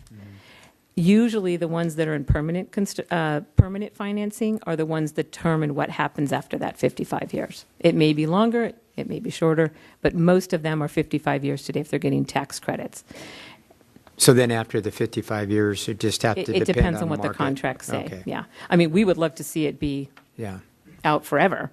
As an affordable housing advocate, because we all have learned when they used to do 10 or 15 years and we thought that was a long time, boom, it was gone, and then we lost that stock. We don't want to do that.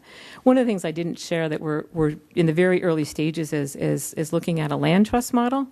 that's been successful up in the Sonoma County area. And we're just starting to look at that with help with Cal Lutheran. And that's where that model would work, because that would be a 99-year lease. And then you would be keeping the cost down. Okay, thank you. That's your question. Mr. Morgan. What kind of farm worker housing things have you done? We are currently doing one in the city of Oxnard. That's a former labor camp. It's been pre-approved. It's not in final production yet. And then we have two others in our pipeline that are in the works. 5th Street and Rose, right in there? This is Cypress, and I don't know the cross street. It's on Cypress Road. Okay. It's not the 5th Street one. No, okay. No. It's currently owned by an individual realtor, and he is going to develop those units for both H2A, which is the federal program that allows workers to come in, and it will be some units, kind of mini or macro type units for individual gentlemen that come to work. Thank you. It won't be for family. So we're certainly working on that. There's a lot of challenges in farm worker housing and trying to get those units. And that brings up, thank you for the segue, our event is September 21st, and it's here at the Camarillo Ranch, and we are focusing on farm worker housing. And so the president and CEO of Ryder Affiliates, which is one of the largest berry growers, is going to be speaking about the impact of the lack of labor in this county for farm workers and the ag community. And then we also have Dr. Joe Mendoza from the Ventura County Office of Education to talk about the personal side of poor housing on students and their inability to get proper education and dietary needs and some of the personal stories to it. So you're all welcome to join us. We hope one of you or at least a few of you can join us. Great, thank you. Thank you. Anything else? Mr. Tremblay? Just a couple of very quick comments. First of all, thank you very much for your presentation. I think what the slide that's most compelling to me and tells the success story, it's actually multiple slides of the partnerships that have been developed in this effort. And I think that's key to what the fund has been able to accomplish. So I really compliment you. And secondly, just very quick, Mr. Kildee took the words right out of my mouth. I was really going to ask you a question about the land trust model, but you're already looking into it. I will be particularly interested in knowing the outcome of that analysis. Right, and Thank we you. are working with we're working with Habitat and some of the others and looking at how that might work. What are the pros? What are the cons? Very early stage, but I think it is a model that could really help this county. I think it may work very well here, but anyway, agree. I really encourage you on that analysis, and I'll look forward to hearing the results. My pleasure. Thank you. And I appreciate your recognition on our partners, because that is the key to this model and why it's different, is because it's not same old, same old. We're bringing in dollars that are not normally used for affordable housing, and we're leveraging them. And So being it's very able exciting. being able to leverage those is everything. So that's the key. So I compliment you. Thank you. Mr. Morgan? I had fun the short time I was on that board until we decided maybe elected officials shouldn't be. So 3 or 4 of us were off the board then, but we were there in the very beginning. Thank you. Thank you. How long has that been? I've lost track. We What actually year did you- became a nonprofit in 2011. Yes, and then we started lending in 2013. So to put out over $4 million in these few short years, I think says something about the demand, but it also says something about the program we're running. And we still, just as an FYI, we still run with myself and a part-time person. So we're very, very lean as a nonprofit, and that's by choice.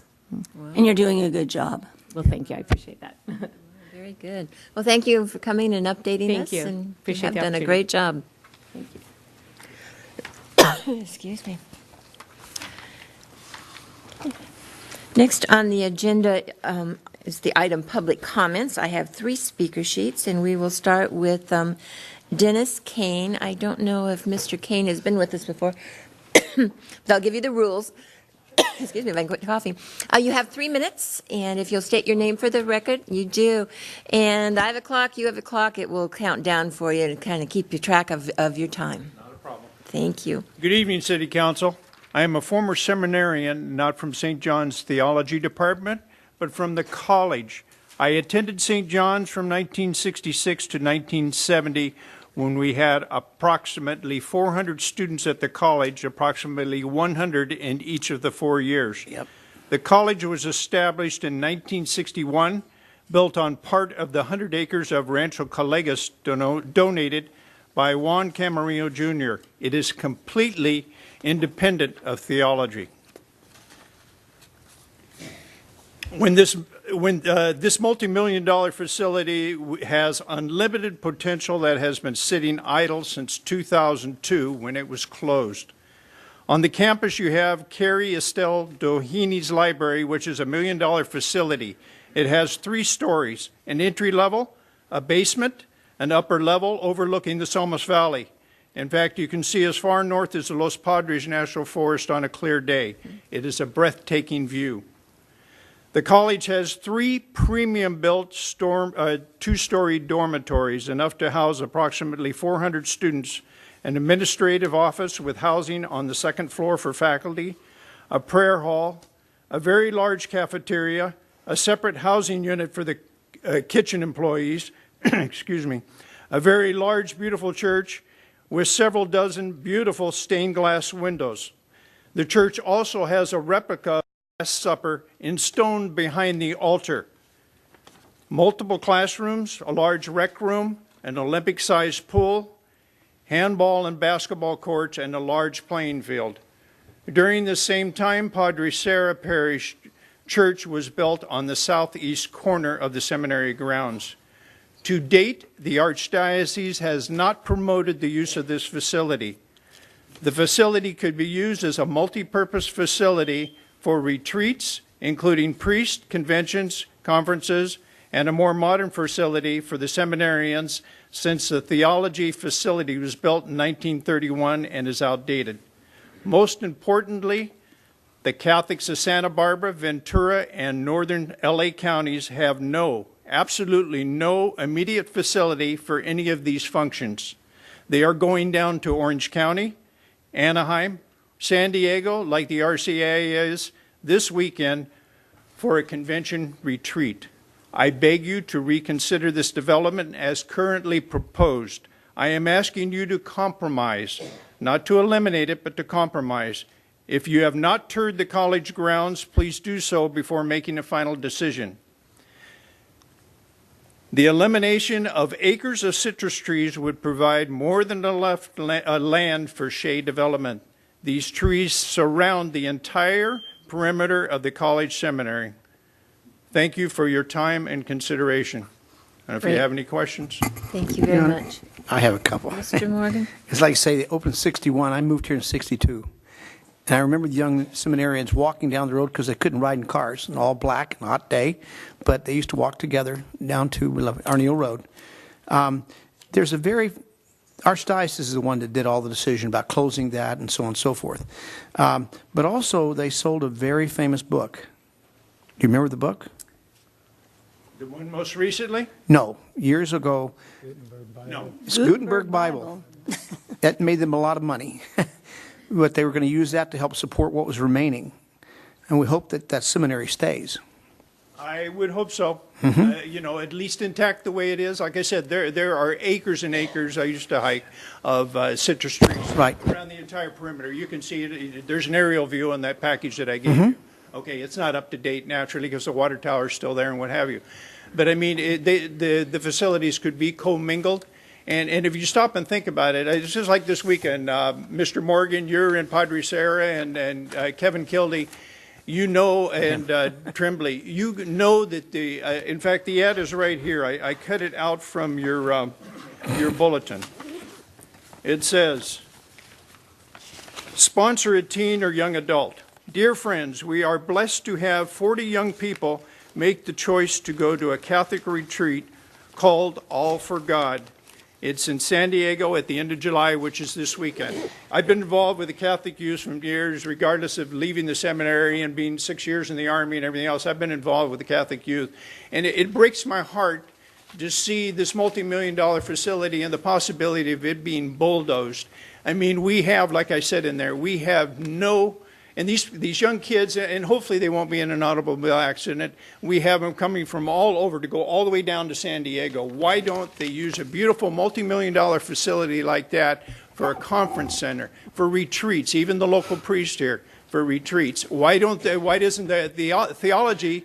In fact, I got invited on May 21st. My eyesight's not that good. I had retinal tear and I had some laser work done just recently. But on May 21st, Monsignor Trudeau, the rector of the theology, invited me to a meeting of a bunch of people here from Camarillo on what to do for the seminarians. They're over over the barrel right now, because what they've done is they've closed down the college. They've condensed them all down to theology. They've had a tremendous increase in vocations, and they don't know what to do. The simple solution is like I told them, reopen part or all of the facility up there, or transfer it all up there. It's almost 100 years old down at theology. Thank you, Mr. Kane. I hope you realize that this is their project, not ours. So it's. But you're the ones that have to. Okay. Well, in the end, we will make a decision on that land use, but it's. And talk to the archdiocese, please. Yeah. Talk to the archdiocese. Thank you. What they're trying to do. The next speaker is Matthew Lorimer.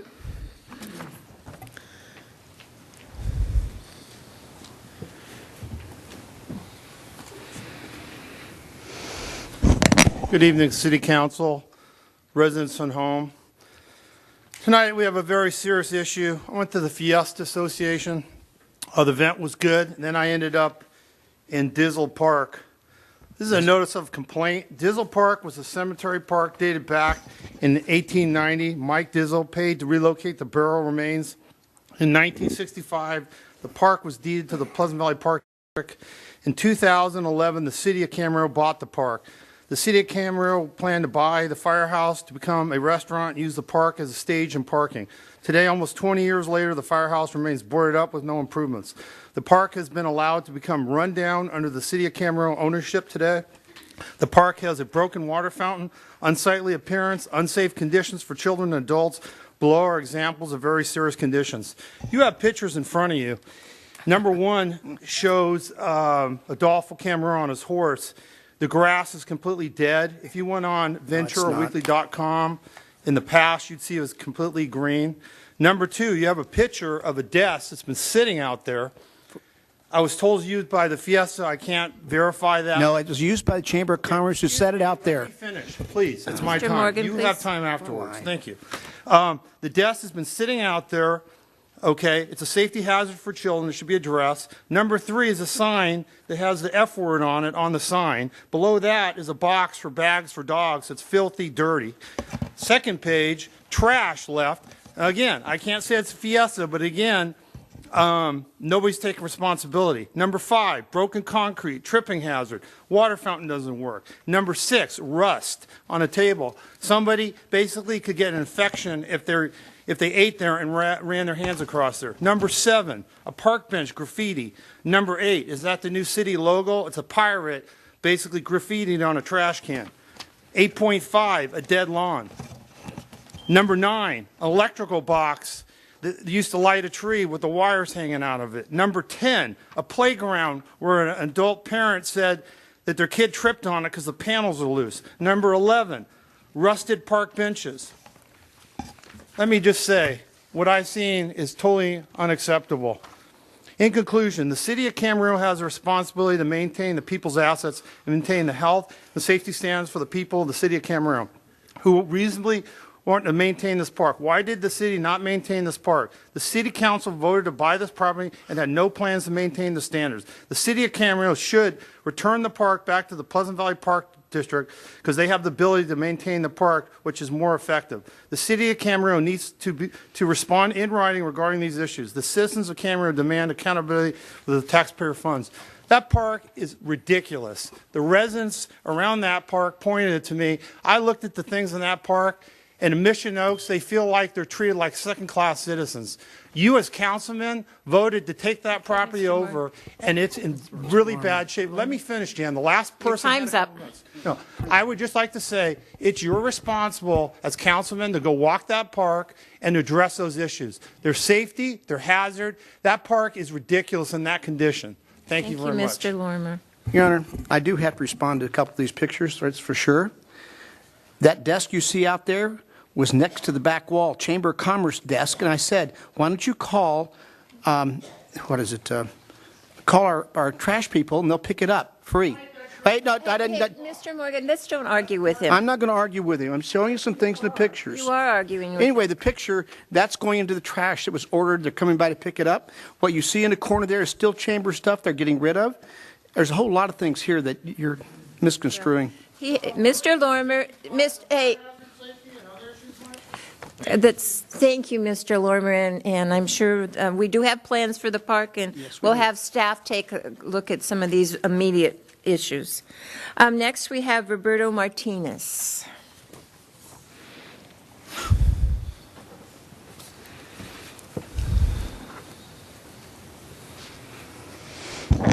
Thank you, Mayor McDonald, Vice Mayor Craven, Councilmember Morgan, Councilmember Tremblay, and Councilmember Kildee, as well as the City Manager Dave Norman and City Attorney Brian Pyrick. So I just wanted to come by today and thank the council and thank the city for your support of the Boys and Girls Club. Thanks to your support through the community grant, we were able to get some great maintenance work done on our roof. As you know, the Boys and Girls Club of Camarillo serves hundreds of kids a day and hundreds of working families, and we also make our building available to senior groups, use it for computer classes, through different basketball groups and all sorts of different community members, and through your support we're able to do some very important maintenance work on our ceiling. So thank you. Thank you. You're welcome. Let's hope that you got the roof fixed and it's going to rain again next winter. I'd like to, while Roberto's standing there, I'd like to thank him for helping with the Fiesta. He was part of our committee, and he did a lot of work we did this past couple of weeks ago. Well, it's great to see the community come out and just, glad to support any way I can. Thank you. Mr. Kildee has a question. Yeah, I just want to thank you for coming here and letting us know what you were able to accomplish with that money in such a short time. So obviously you were very serious in what you were looking for, and you got the job done, and I appreciate you coming by here and letting us know that, we do some good things here. I appreciate that. Thank you. Thank you for all you do for the community. The Boys and Girls Club's an important part of it. And I think you're up to 450 kids during the school year every day? On a busy day, we see around 430. Slower day, we see around 385 or so. Somewhere in That's a lot of kids. That's a lot of kids. And a lot of parents who can go to work and feel comfortable their kids are safe. So it's very important. So thank you. Thanks for coming by. With that, we move on to public hearings, and we have two this evening. The first item is an installation of speed humps on Dunnigan Street between Mobile Avenue and Arneal Road, and change order number 6 with Toro Enterprises, ST 1503 Annual Overlay Program. Yes, thank you, Your Honor. I'd like to start off with this item with a clarification that the item before you in public hearing is based on a request by residents of Dunnigan Street in the area between Roland Avenue and Arneal Road to address speeding. I've got a picture of the overall general area. The street names are a little bit difficult to read here. I've got an arrow here identifying Dunnigan Street. Arneal is the main intersection here, and then running west over to past Mobile, and then Roland. So the initial request came for addressing speeding in this stretch between Roland and Arneal. In April of 2017, Dunnigan residents initiated a request for speed humps on their street. And upon receiving this request, staff followed the procedures for speed hump requests laid out in Resolution 85-4. Their resolution is attached starting on big stamped page 9 to the report. Staff started following those procedures and collected the required traffic speed and volume data over several days in April. Also verified the other requirements laid out in the procedure, that the posted speed limit is indeed 25 miles an hour and the street width is not greater than 40 feet. Streets and Transportation Committee meeting was scheduled for May 2nd, and the staff presented that collected information. Several residents of Dunnigan Street attended the May 2nd Streets and Transportation Committee meeting, and the collected data was presented to the committee, and the data collected was shown to very nearly meet the main requirements of qualifying for speed humps, which is 87% of vehicles are speeding, basically over the 25 mile an hour. That is the requirement, and the other requirement for qualifying for speed humps is that the average daily traffic volume is 2,500 vehicles. The data collected over the period in April was very close to that. And during the meeting, the residents had a chance to voice their concerns, and also stated that they had the consensus of a very high level of support from the rest of the residents, knowing that that's one of the requirements also of the resolution, the procedure, to obtain at least 60% approval for speed humps from all residents along the stretch that the speed humps are being considered. Other measures to deter speeds were discussed at the meeting, and at that time, the committee directed staff to look at what other cities and agencies have in place for speed hump policies and their qualifying criteria, and then to return to the committee with those findings. So a subsequent meeting of the committee was scheduled and occurred on May 24th. And again, several residents of the Dunnigan Street neighborhood were present, and staff presented the findings of the other agencies regarding speed hump criteria, and that's on listed in summarized in a table on big stamp page 14 in the report. Most of these other agencies do have a lower volume requirement of average daily volume than the City of Camarillo. The speeding threshold of 85%, or our speeding threshold of 87%, is similar to the other cities. Some a little bit lower, some somewhat lower, but in general classified as closely similar. And the approval rating, the need for 60% is on the lower side for the City of Camarillo as compared to some of the other agencies. So based on the speed and volume criteria that were nearly being met out on Dunnigan Street, and the apparent high level of resident support staff, support from the residents, staff suggested an option to the committee to forward a recommendation on to City Council, which is required at a public hearing, for the speed humps to be considered if a higher level of approval, and we centered on and landed on 85% of the residents if they were in favor, and 100% of the residents, property owners that were immediately adjacent to where the speed humps would be proposed. If that was obtained, then that would be an option then to return to City Council for consideration of the speed humps. So the determination at that meeting was the committee directing staff then to go forward and propose a plan for speed hump locations to identify where these speed humps would be most ideally located, and return to council at a public hearing if the proponents were able to get that 85% approval for speed humps, and then the 100% approval from each property owner immediately adjacent to the to where the speed humps would be located. And through the analysis and looking at the location for the speed humps, it was ended up looking at the specific stretch between this next slide, centering on between Mobile Avenue and Arneal. Doing anything further to the west isn't really anticipated to gain any improvement. There is a dip in the road here at Roland that essentially acts as a speed mitigation measure. So moving forward, we're looking at between Mobile and Arneal for possible speed hump locations. So staff started looking at possible locations, and based on a concept of having 3 speed humps. And in the meantime, the proponents of the speed humps were able to obtain 86% of signatures from the property owners. It's 28 homes. You can see the in black the addresses along both sides of Dunnigan in that stretch is 28 homes. 24 out of 28 signed in favor the petition for in favor of speed humps, and you can see there the 4 denoted opposed are circled. And so, as I mentioned, initially it was 3 speed humps with one further down here to Palmer, closer to Palmer, and 100% concurrence of the property owners immediately adjacent to that speed hump was not able to be achieved at that location.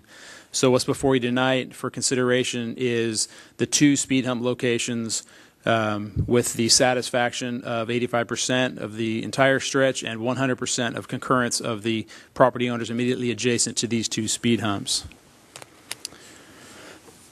So, based on that, staff has set this public hearing for the council to consider approval of the 2 speed hump locations. As required by the resolution, a notice of the public hearing and the decision before council tonight was mailed to all 28 residents. The notice was posted also out on Dunnigan in 4 locations, and it was also a public hearing notice posted in the paper. The estimated cost for installation of the speed humps and associated striping is $10,000 total. And to accomplish this, staff proposes a change order to a current contractor that's doing paving work for us in the city, Toro, to accomplish the installation of the speed humps, and city staff will install the speed hump signs. There's a speed hump sign on the approach to each direction. So with that, concludes my report, and the recommendation before you is to adopt the resolution authorizing the installation of the speed humps, along with the authorization for the city managers to sign a change order with Toro in the amount of $10,000. And staff is available with further information and details and data, and for fielding questions. Thank you. We have questions. Mr. Kildee. Yeah, Dave, with regards to the speed bumps, the prospective speed bumps, how high will they be? What's the... I'll turn to the actual detail, which is included on Big Stamp page 6. It is a hump gradually increasing to 2.5 inches tall at the middle. And that's the same type of speed hump that we have on the nearby street Mobile. We also have them on Berry.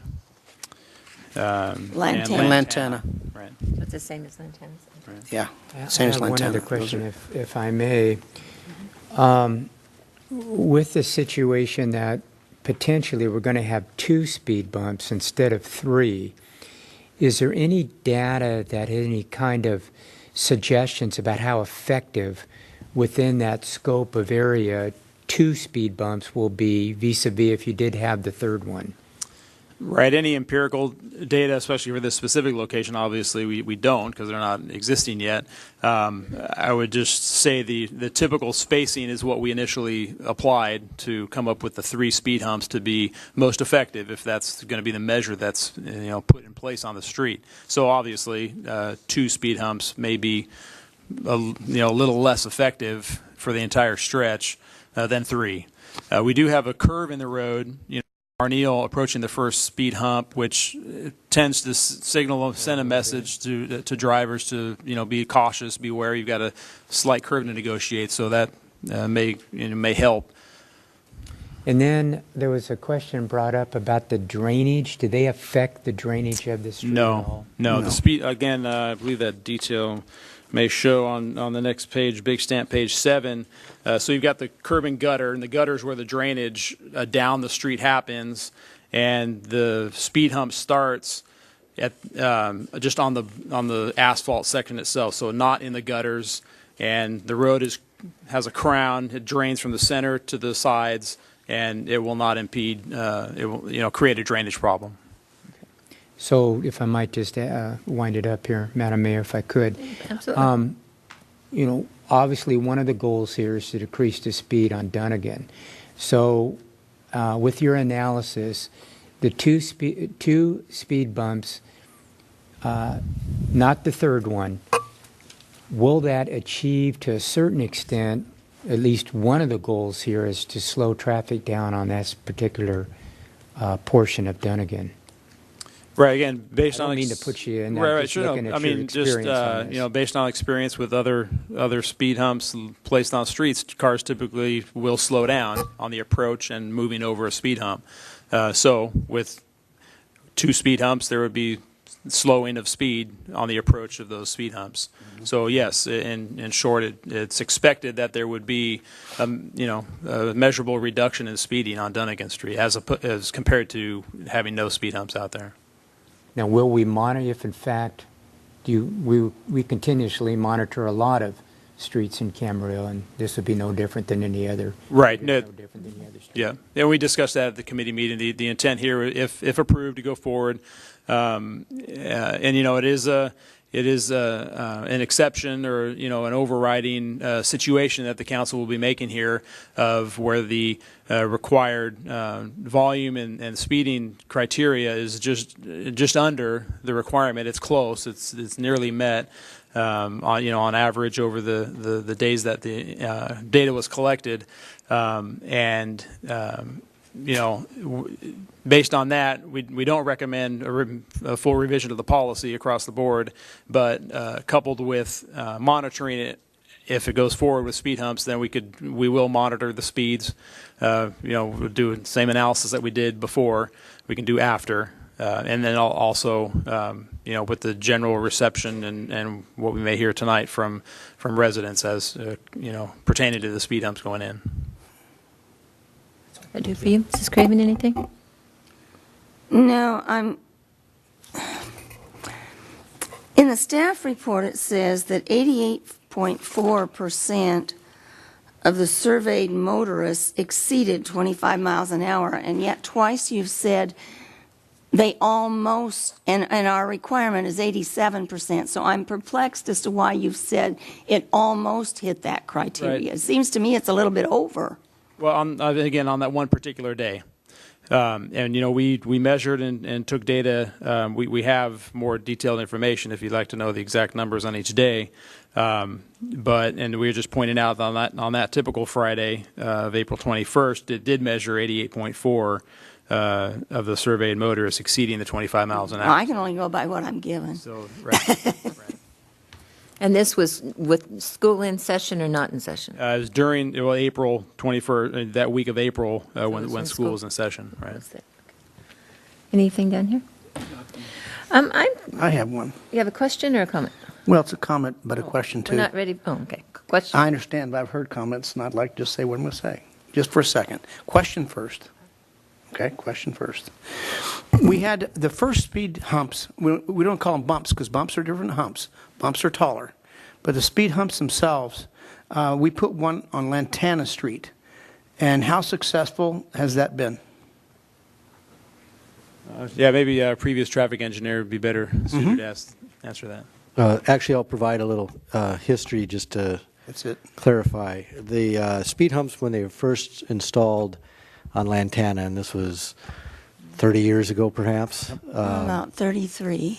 So long time ago. So the industry at the time called for speed humps to be 3 inches high. Mm-hmm. And over time, the industry was evaluating speed humps, fairly new device, and found that at 3 inches there was a fairly abrupt bump, and so eventually changed the standard to 2.5 inches and actually dubbed it as a kinder, gentler speed hump. So the question that comes with that is, by lowering from 3 inches to 2.5 inches, is it still as effective? Well, just coincidentally, while the industry was going through that evaluation, we we overlaid Lantana, and when we paved it, we paved the street but not the speed hump, so almost inadvertently we lowered the speed hump height from 3 inches to 2.5 inches through the overlay project and found that the concerns about the ride quality improved or went away. And we also had speed data from when it was at 3 inches, and then we collected speed data when it was at 2.5 and found there was no change, that basically the appearance of a hump had the same effect on motorists slowing down, so that we, through our own efforts, found that going to the 2.5 inches improved the ride but did not reduce the safety benefit, and we saw that speed stayed the same. So from that, we had our own experience to demonstrate that the current industry standard of 2.5 inches is just as effective, and that's what we've gone to. But is the question, did having speed bumps reduce the speed overall? Yeah, certainly. Yeah, our experience was the same as the industry, is the speed humps did lower the speeds to, again, it depends on spacing, and our spacing that we're using, generally the preference is between 300 to 500 foot spacing. You know, obviously the closer together, the slower traffic's going to be, and with that spacing we found that the traffic was between 25 to 30 miles an hour as far as an 85th speed, which is a very good speed for a residential street. I don't recall the previous speeds before that, but I know that the results of the before and after studies showed a significant improvement. Your Honor, reason I asked that question is when we first approved that first one, Charlotte, remember? I wasn't here. It was Murda Boyles. Okay, Murda was here. She was on When the planning first approach did that, the traffic was going crazy, not going down Carmen, but going to avoid stoplights and everything, going down Lantana. And they weren't going slow. And I suspect there's some of that same thing going on this street. And if you go down that street today, you're not going to go over 30 miles an hour. You're going to hit those humps, whatever they're going to call humps. You won't do that. And so it has slowed traffic down, I can tell you.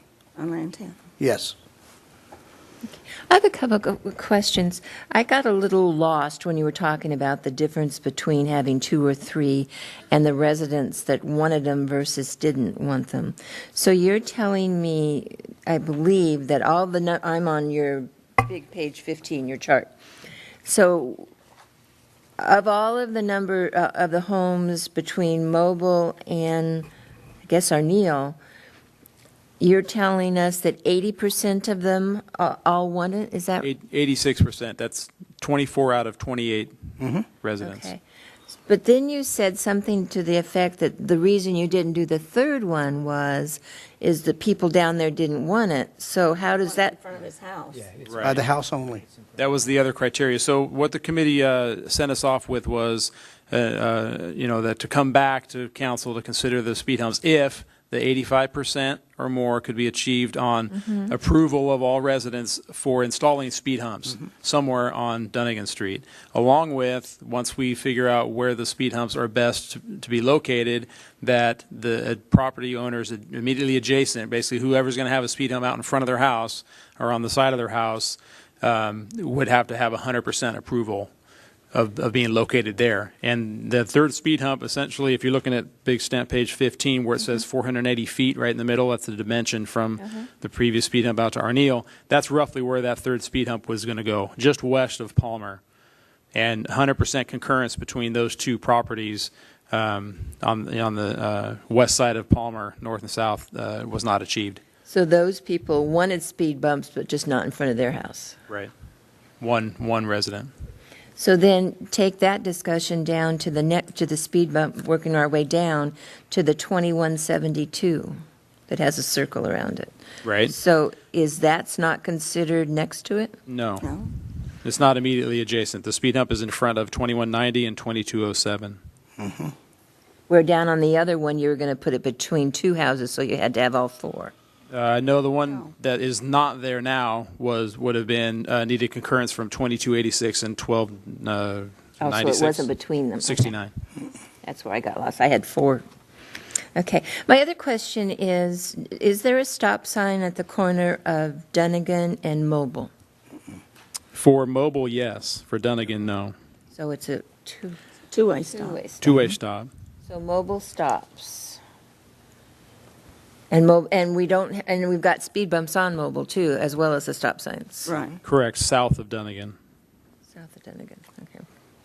On Mobile, between Dunnigan and Ponderosa, there are speed humps. If it was a 4-way stop at Mobile and Dunnigan, would that slow traffic? A 4-way stop will do, but it's intended for right-of-way purposes. And we actually, in going through this exercise, did a warrants analysis for that, and it does not meet warrants. Is it close, like this is close, or? No.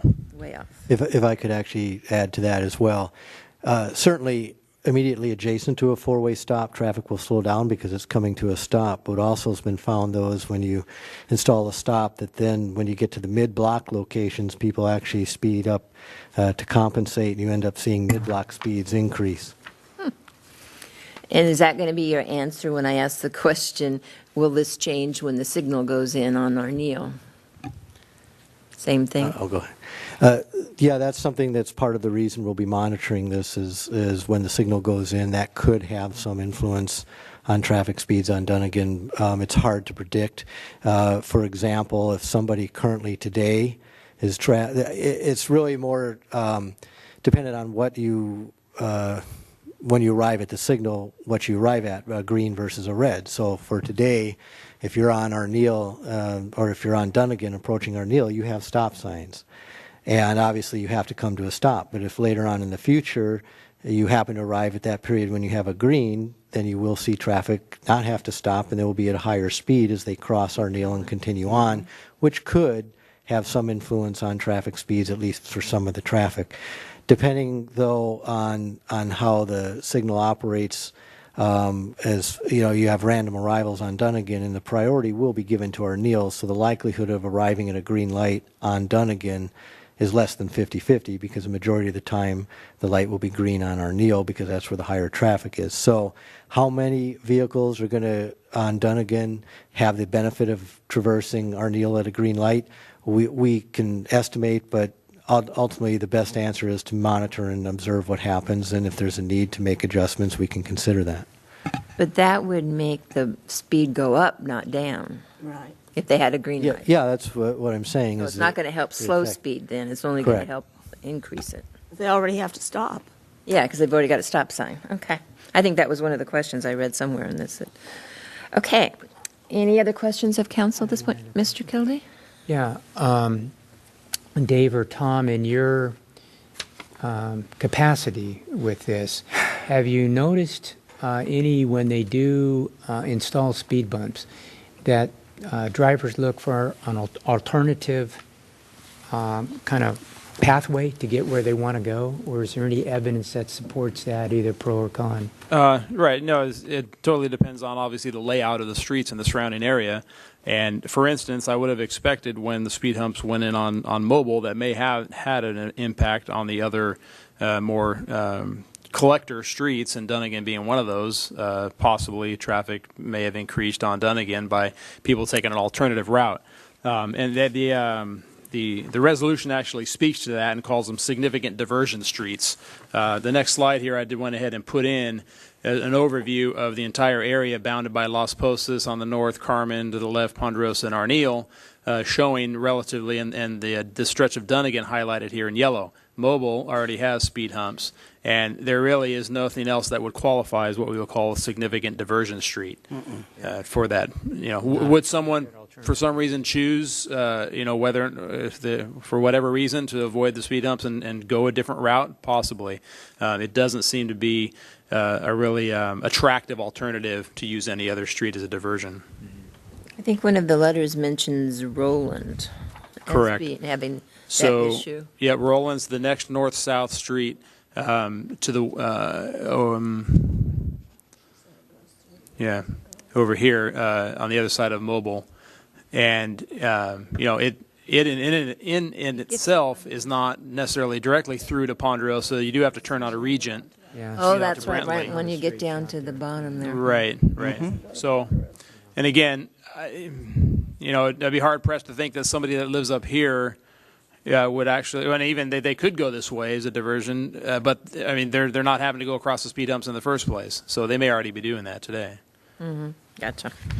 And the other one, I'm asking questions for some of these letters that we've gotten. We have tried the enforcement piece, and yes, while it works for a while, it doesn't seem to be long term. Correct. Yeah, we put out the speed trailer.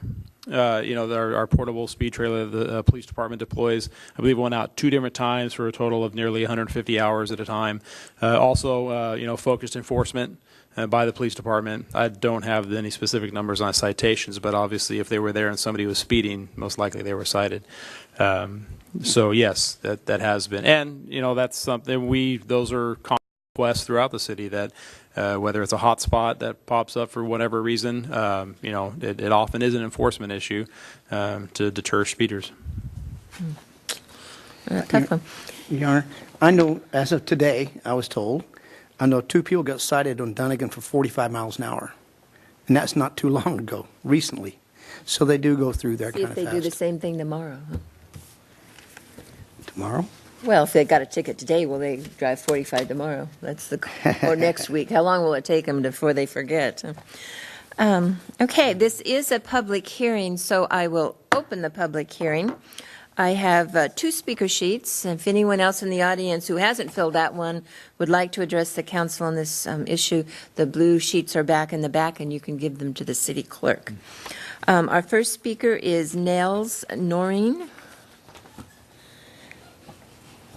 And again, you have, if you'll state your name for the record, and you have 3 minutes. My name is Nelson Noreen. We'll try to do this quick. I wasn't aware that there were Streets and Transportation Committee meetings going on, so I didn't have a chance to work there. I didn't get any kind of formal notification about that, so I'm going to probably rehash a little bit of stuff that you may already have gone over.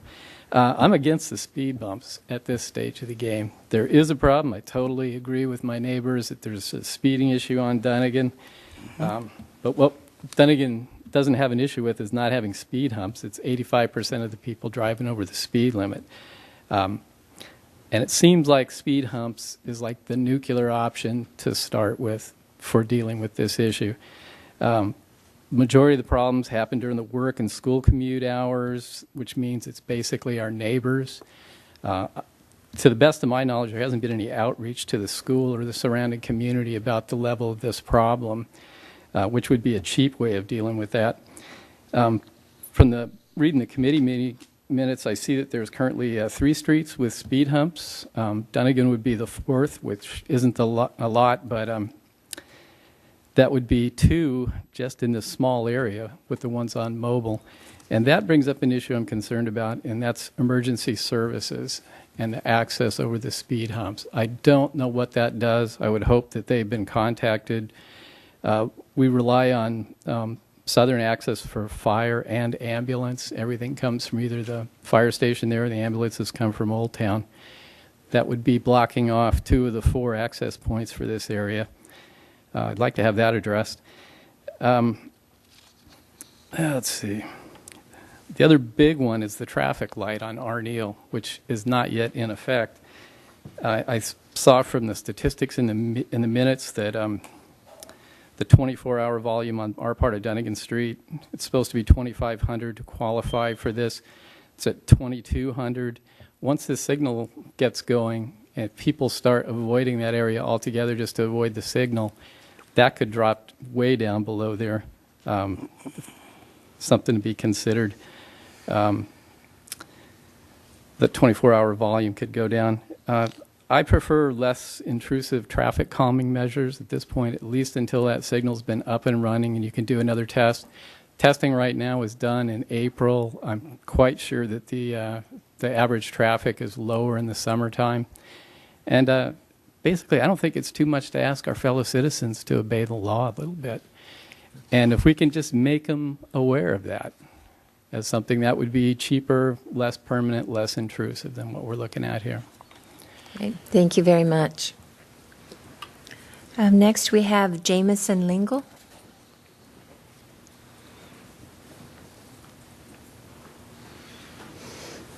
Thank you. Thank you, staff, for doing a great job. I just want to say Dunnigan is a great street to live on. It's between 3 parks. We have a school right there. We have 2 shopping centers, a community center. But it feels dangerous pulling out of your driveway. Sometimes it feels dangerous walking at the corner of Mobile and Dunnigan. Sometimes it feels dangerous just being around that corner because people zoom around other people if they're backing out. And in the last 3 years, since I moved on to Dunnigan, there have been 5 young families that have also moved on to Dunnigan in total, with 9 kids between 4 and 0 years old. So since I've been there for about 2-3 years, I've seen close to 3 or 4 near car accidents at that exchange. I agree. If we could get folks to slow down some other way, that would be awesome. My instinct was for a 4-way stop sign, but if that's not going to do it, and if that's going to get people to speed up, it doesn't make sense. So, if speed bumps are the way to do it, I just want to hopeful that this happens, and I'm really grateful for our neighbors that have been working on this and making it happen and working with city staff. So thank you. Great, thank you very much. Those are the only 2 speaker sheets that were turned in. We have 3 yellow sheets, which are the nonverbal comment cards. One is opposed. The comment would be, I'd like to see more police presence instead of permanently changing the street. The second one is opposed with no comment. And the third one is opposed. I think no action should be taken until the street light at Dunnigan Arneal is installed and another study is done. So with that, would anyone else in the audience like to address the council on this issue? Mr. Lormer, you'll fill out a sheet after you're done. Thank you very much. Listening to this tonight is very interesting.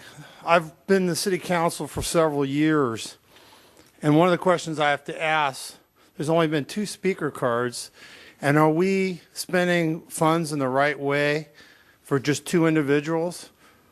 Are we making special guidelines? Again, there was questions asked here tonight, and this is my problem every time I come to the city hall. We asked for enforcement. I didn't hear, well, they did enforcement. What does that mean? How many hours did they really go down that street? I didn't hear any numbers. You mentioned 2 tickets, but in a whole year, how many times does the police enforce that specific street? Do we have those answers? How many times have they been on that street? How many hours? What time of the day? You know, people do studies all the time. You know, builders, when they want a development, they do a study on a Saturday next to a school. And you know why? Because no kids are there. It's really clever. Not to say that, but again, specific questions were asked again tonight. Okay, what enforcement? I didn't hear anything from your staff stating how many hours the police department during the whole year, how many hours that we enforced it. So are we spending the right capital in the right spot? Are we not? Are we just throwing this through because a couple people want it? Or maybe we should.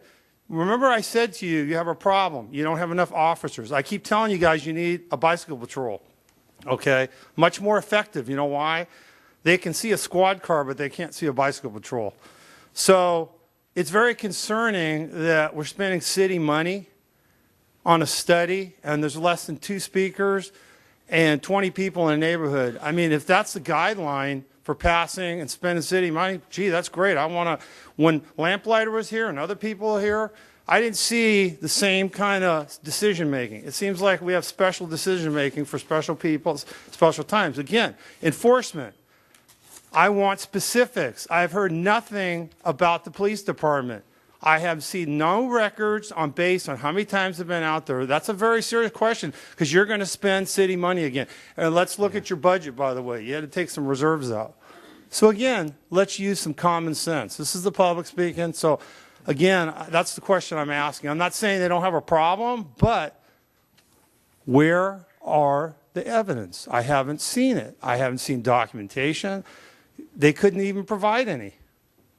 So I think it's important that when you're going to spend city money that you're spending it in the right way to solve a problem, and that's important. I hope you will think about that. Thank you for your time. Thank you, Mr. Lormer.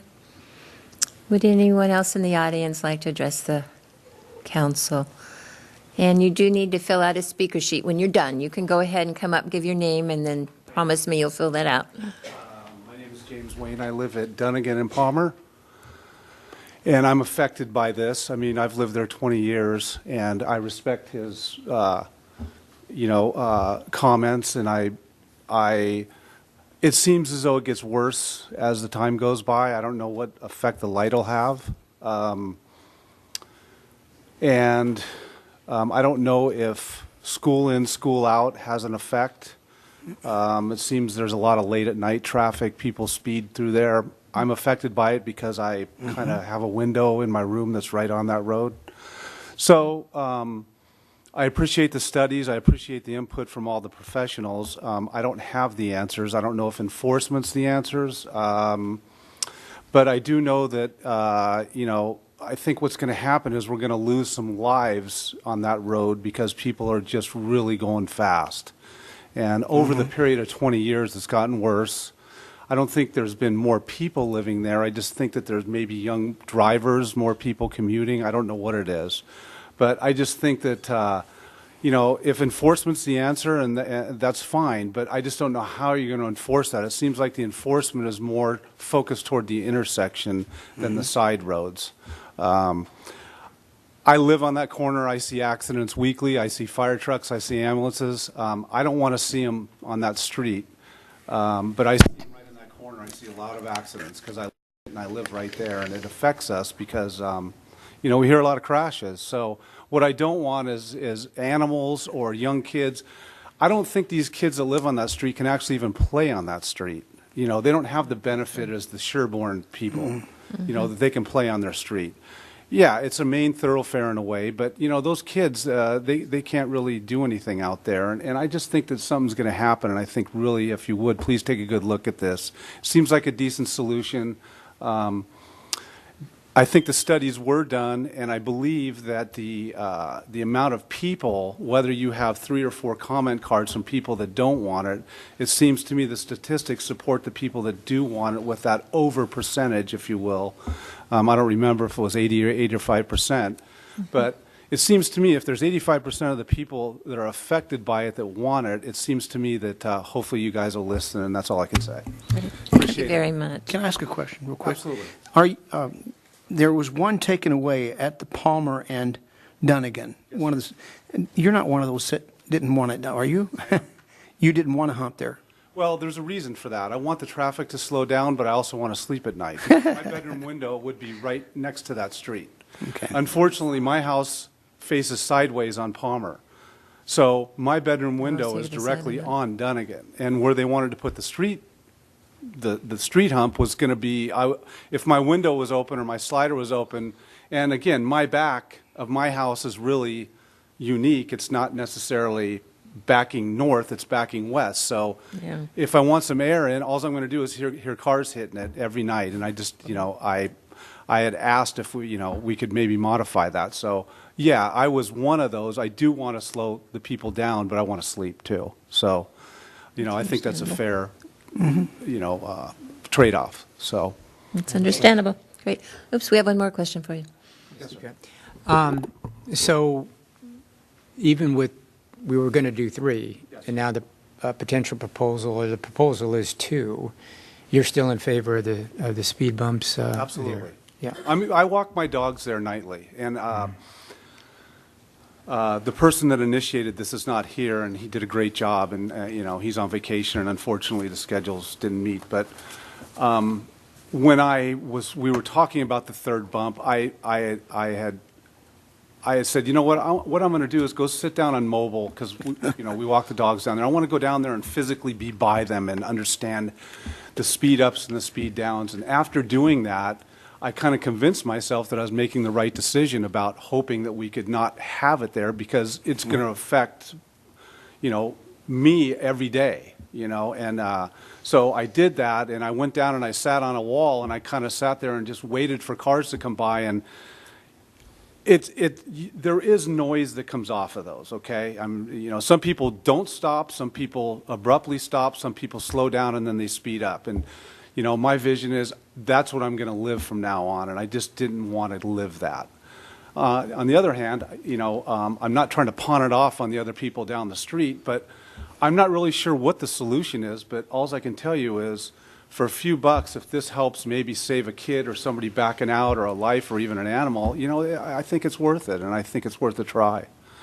And I think the stoplight's actually going to increase the speed, because if you have a running start and turn left, you're gone. And that's what I think. So as far as a 4-way stop sign down there, not a bad idea. A lot of people, again, hit, because there's a double culvert there at Roland, and a lot of people hit that like they're, it's not there. So, basically that's how I feel about it, but I did, try to at least give it the benefit of the doubt, but, in the end, I have to live it every day. It's not like it's in my front yard. It's adjacent to my bedroom, so. Your side yard. Great, thank you very much for Okay, coming. thank you. Thank you. And you will fill out a sheet for the city clerk there. Absolutely. Thank you. All right, last call. Anyone else want to address the council? Okay, with that, I will close the public hearing and ask that we do some clarifying. Okay. Does anyone have questions? Or I made a list here as we went Why through. don't you go on your list, because I had a question, but it might be on your list. Okay. And just for the public's knowledge, we have a committee that's made up of our city staff and 2 of our council members. And that's when we talked about our Streets and Transportation Commission, or committee, and that was Mr. Tremblay and Mr. Morgan. No, Not I'm me. sorry. It's the wrong one. Mr. Myself. Oh. Kildee and Tremblay. I knew. All right, I'm close. Anyway, the bookends. Anyway, so they did meet several times on this, got a lot more detail than what we're seeing tonight, but we're dealing with their recommendations. So if the comment is you're not seeing it all, it's because it's been worked on for many, many meetings getting up to this point. One of the things that I think needs to be clarified tonight is we received a petition when they originally came to us, and I think you even got more through the committee process. Can you give us the number of people who've actually signed in support of the speed bump? Now at the end, how many have been signed? Yeah, basically, if you take it all, who is in favor? Right. So, well, what we ended up with was a stretch between Arneal and Mobile. There were several others to the west, initial proponents, that also were in favor. So we've got 24 on this stretch between Mobile and Arneal in favor that signed. And a couple of those also are rentals. So we did obtain, or the direction was that we needed concurrence approval or disapproval from the owner. But we also heard anecdotally that the renters on some of those were in favor also. So, you got for sure 24, maybe a handful of others, 4, 28, possibly 30 at the most on the entire, through the entire process.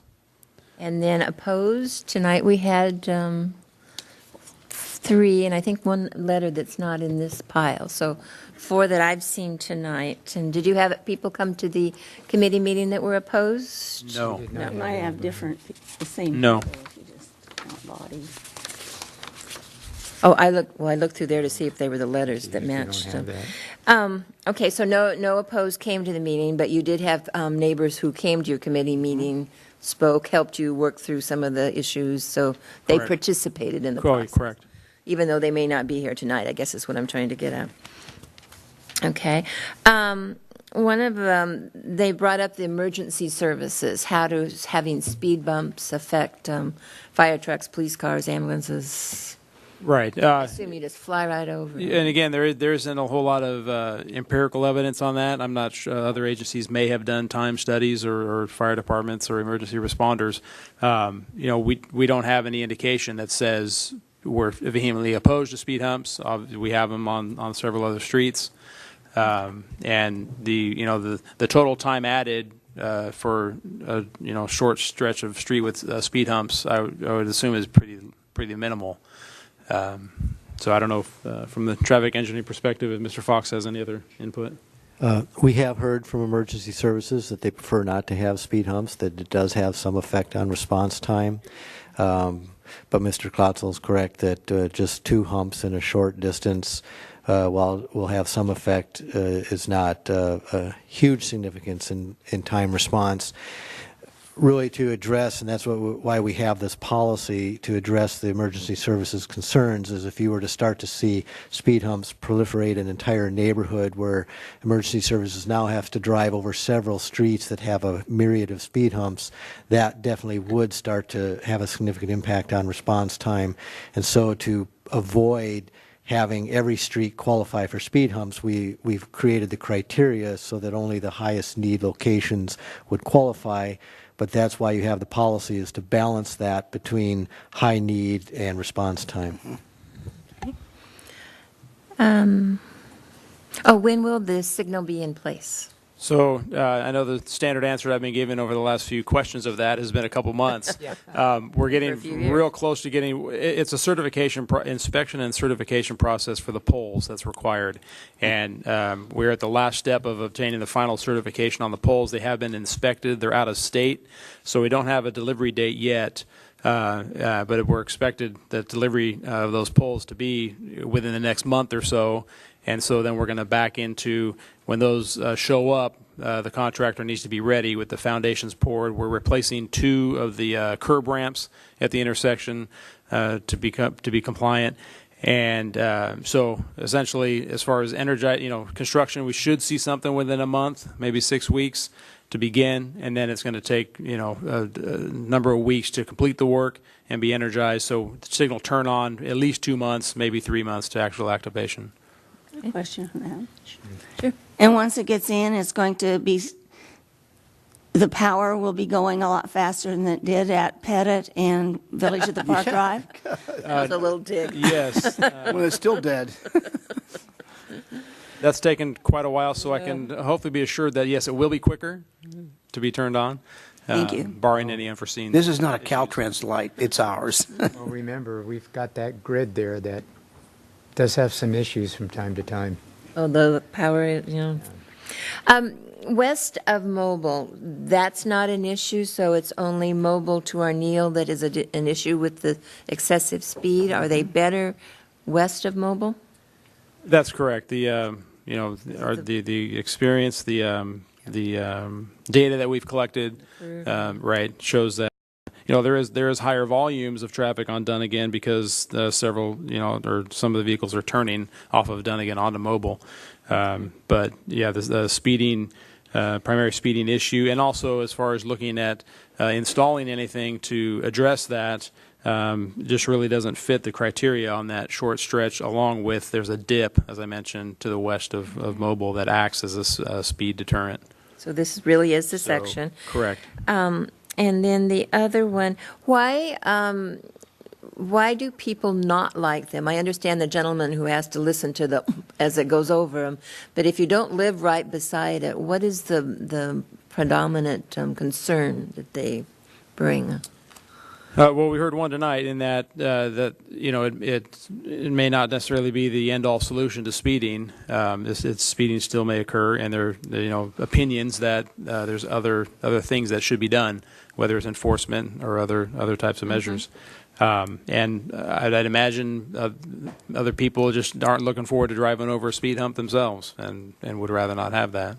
But it doesn't hurt your car, because it's lower. If somebody drives over it 100 times a day at 50 miles an hour, it may have an impact on the suspension of the car. But if you go in the speed limit, there's not an issue. Correct, and they're designed accordingly. Okay. And where they are in the street, no one's going to have to back out of their driveway and back over it to get onto the street. Correct. As you can imagine, it's a little bit of a challenge to locate these in ideal locations, both preserving, obviously, access into driveways. We don't want one in front of a driveway immediately in front, and also not impacting on-street parking, as little as possible impact there. They are close. The ones that you see there are close to driveways, so people backing in or pulling in and out may be going over a hump somewhat closer to the driveway. However, that's another reason why we require that 100% approval of those residents that would be affected by having a speed hump immediately in front of their home. Okay. And my last one I have, and then we'll see if I got them all from Mr. Tremblay or Mr. Kildee. Can they be removed? Physically, yes. If it doesn't work out and it doesn't make any difference. Asphalt that's laid down and compacted and is there pretty well permanently.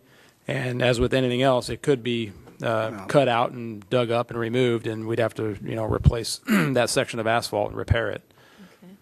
But there'll be signs, so they will see additional signs on their street letting them know the speed bumps are coming up. Correct. And all the neighbors know that. That there will be signs? Well, if they have them, they will have additional signs.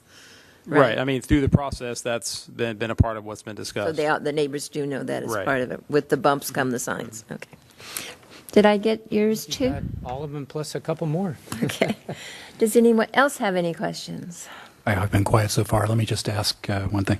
Mr. Colazzo, aside from the efforts that have been undertaken by staff, as described in the staff report relative to the analysis of the issues in the prior studies, how would you describe the efforts that are raised by at least one witness with respect to increased enforcement in the area prior to this, or speed signs, et cetera, the electronic signs. I can't remember what they're called, but you know what I mean. Could you just briefly describe what has been attempted? Sure. As far as what's actually taken place, as I mentioned, the portable speed radar feedback sign was deployed, and the police department did, specifically go out and perform enforcement. We don't have the number of hours and specific days for that, or number of citations made. In our committee meetings, we also discussed other measures. There currently is already a double yellow center stripe down the road, and that also serves as somewhat of a caution to the drivers that stay on your side of the road. Tends to help channelize things a little bit safer and hopefully a little bit slower, or at least at the speed limit. We also mentioned or discussed, would additional speed limit signs being placed provide any benefit or not? And again, that's whether it would really have an effect on somebody deciding to speed up a little bit or not. It could. I'm sure there's plenty of people that would choose to ignore that. So, the empirical evidence is not really there to indicate additional signs would make a difference. During the discussions, and I think one of the letters even mentioned it, but during the discussions from the residents, how about one of the permanent radar speed feedback signs?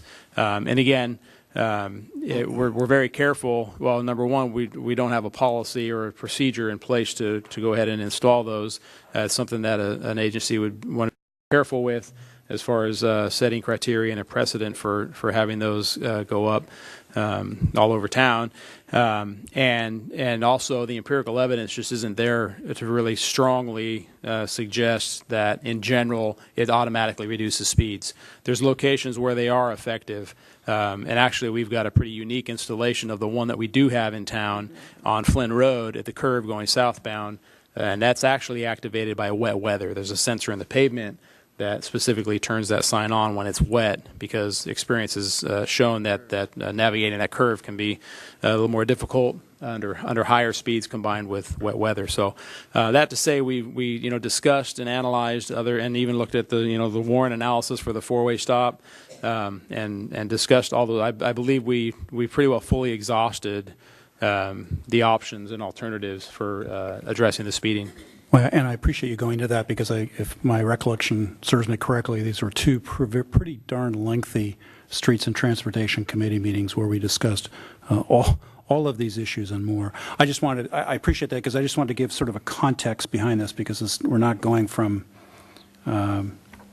I want to say 0 to 50, but that's probably a bad metaphor. But we're not going, but the option has been described as going to a quote-unquote nuclear option. But I think, and that's the perspective of that particular witness, but I want to make sure that we have provided the context in which we've arrived at a committee recommendation and why we're here this evening. So I appreciate your explanations. Thank you. Question? A question? Yes. Since we put those humps in way back on Lantana, the very first ones that all the neighbors were out here, we want it, because they were coming off of Carmen and coming over to Lantana and going down the side streets and missing all that stuff. We did it. And right now it's quiet there when you go through there. I go through there a lot, because you're not going to speed. You're going to hit those bumps. Those humps, not bumps. Bumps are bigger. That keeps you from driving. You got to go over them slow. These aren't those. These are humps. And that means they're smaller. Well, have we had any complaints either on Mobile or on Lantana because of those humps? That's a good question. Not that I'm aware of. I don't know if our traffic staff is indicating no. Right. We calmed traffic down on those streets is what happened. Okay. Yeah, I'll just reiterate what I said before. Is on Lantana, we did have some complaints initially because of the larger hump, and I think it even speaks to what the Mayor McDonald referred to as, if people drive over it, why would they object to it? Well, it was more of a bump, and once we softened that, the complaints stopped. Yep. And when people go over the smaller hump, they don't automatically accelerate coming out of it, because it's a lot of them do. So that's where you could get more noise then in a neighborhood because of the acceleration piece then? You come over the hump and you step on the gas to... I don't believe it's as much from the acceleration, although there could possibly, that could occur. It's more of there is a thump as a vehicle hits it. Even though they are riding over it, there is a noise associated with it, and that is one of the reasons that we use caution in installing these, and also one of the reasons in the noise and the negatives were discussed in the committee meeting, and that's why we were asking for such a high consensus from the neighborhood to consider moving forward, that they understood that, you know, it's not a panacea, that it does come with some negatives, noise, localized noise being one of them. Can you tell us what the other negatives were, besides noise? Basically, we've touched on tonight that emergency services could be affected, but again, the frequency of these probably not an issue. Also, the impacts of having it adjacent to people's homes. When we've learned that from in the past, when we installed the speed humps, all of a sudden the residents that had the humps next to them didn't realize that parking would be affected or driveway access. So all those things we're aware of, they're aware of, and we're trying to address them as effectively as we can. And they all agreed to it, though, the homes next to them. Well, correct. So even that one that I pointed out that you said was one down, they won't lose any parking in front of their home, and they don't have to back over it to get in and out of their driveway? I'm talking about the 2172? Correct, right, yeah. And apparently they want it. No, they're the ones that didn't. They had their name, it's circled. One.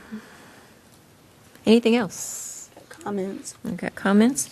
I got to make one statement, and I did it earlier tonight, but before I forget to do it, before we finish this one up, the comment was made that we were using our reserves. I got to say this again because you can see why those comments just build and build. That is absolutely not true. What we use to balance our budget is our capital improvement projects. Set aside. Set aside, that's a good one. We've been setting aside for years. We now are doing some of those projects, so we're taking the money and using it. We did not go into our reserves, our rainy day emergency reserves. We did not use them. And I'm sorry that headline in the newspaper made it sound like we did. So you're going to hear me say that a lot, I think. Okay, with that, I guess we're down to comments. Who wants to start, Mrs. Craven? Well, this is the second time I've looked at Arneal during the last 31 years. At Arneal, at Dunnigan.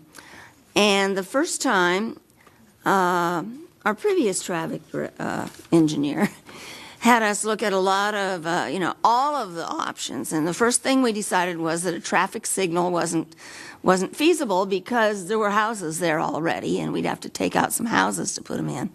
And we looked at a lot of other things and decided that stripe down the middle of the street, which hadn't been there previously, would slow people down. And I think it has. Unfortunately, I don't think it's slowed them down enough. I've talked to several people who live there, and even before the young man took up his petitions and started this drive, they were concerned about the speed on that section of Dunnigan. So I personally don't think it's going to slow down. It's going to reduce the number of vehicles going down Dunnigan. I don't think that the speed humps on Mobile have reduced the number of vehicles on Mobile. It might have on Lantana. I don't think they've reduced the amount of traffic on Berry Street, so I think the only thing that it's going to do is slow people down. And I will tell you, there are a lot of people, because I take Mobile a lot, and there are a lot of people who drive up, stop, have a big hump, go on, speed up, stop. And that's not the way to do it, folks. You hit 25 miles an hour, and when you go over a 2.5 inch hump, you just keep going. You're 25 miles an hour. You can hardly feel it. There's none of this stopping and bumping, which is, I watch the way the people ahead of me are doing it all the time. But I can support this because I think it's going to help the people in this section of Dunnigan. Who wants to go next? Mr. Tremblay. Okay, I'll go. Thank you, Madam Mayor. I've been pretty quiet during this item because Having sat through 2 lengthy Streets and Transportation Committee meetings, I had a chance to ask, together with Mr. Kildee, a lot of the questions that have been asked tonight, and I'm glad that other council members have had a chance to ask very similar questions this evening. In my view, this is a relatively atypical circumstance, and I'm being careful in how I phrase that. I'm satisfied that incremental approaches have been taken prior to this, including enforcement, which has been attempted to my satisfaction. The good question was raised: are we spending money in the right spot? And my answer to that is yes, we are. So this merits approval, and I'm ready to make the motion when the time comes. Not yet. Okay, Mr. Morgan. Okay. First, residents of that area ask us for this. They brought it to us with a request to look at doing speed bumps because it wasn't because there was nothing there, because speeding and what was occurring on that unsafe conditions. So we sent it to our committee to look at it and see if we can do something about it. And then we find out from the surveys that 85% of the people on that street said they wanted the humps. Even the gentleman that didn't want in front of his house still wants the humps because he knows it maybe helps slow people down, especially if they see a green light coming. They give it a hurry up to get to it, to get to the light on Arneal Road in the future. Like I say, reserves was indicated already. Reserves been set aside to do capital projects for a long time. We're not dipping into our reserves. We're dipping into the money we set aside to do these capital projects. And lastly, I don't see how anybody could argue with these things because you've got a lot of kids, especially on school days, a lot of kids. I'd travel there. I had 2 friends that live on that street, and I see speeding. I know 2 people who got tickets here recently, 45 miles an hour. So that is still being used as a little thoroughfare in some cases, and I think people are here that live there know that. Every now and then you'll have a fast one come through. Well, maybe this will help stop it. At least they'll slow down a little bit because they're going to get the humps, but not the bumps, but the humps. And they'll slow down even with that. And so I think we're going to make it a little safer in that community by doing what we're doing today. And I agree with what the staff's recommending. Thank you. Mr. Kildee? Yeah. When I first started this, I had some, as Mr. Tremblay, I think will repeat this, I think we both did. We both had some questions about the effectiveness of speed bumps here. And I did bring up the fact, too, that you, the residents there, are the ones that are going to be impacted the most by this because you drive there more than anybody because you live there. So when people from the area came in and started talking about this and mentioned that, as we know, there was speeding going along there, and I think Mr. Tremblay and myself, too, did bring up the fact that we've got an issue all around our city with increased speeds. And we try to deal with this, as was brought up, too, about several different traffic calming techniques, with several of them we've already done on Dunnigan. We have had, and I've seen it numerous times, the trailer's been up there.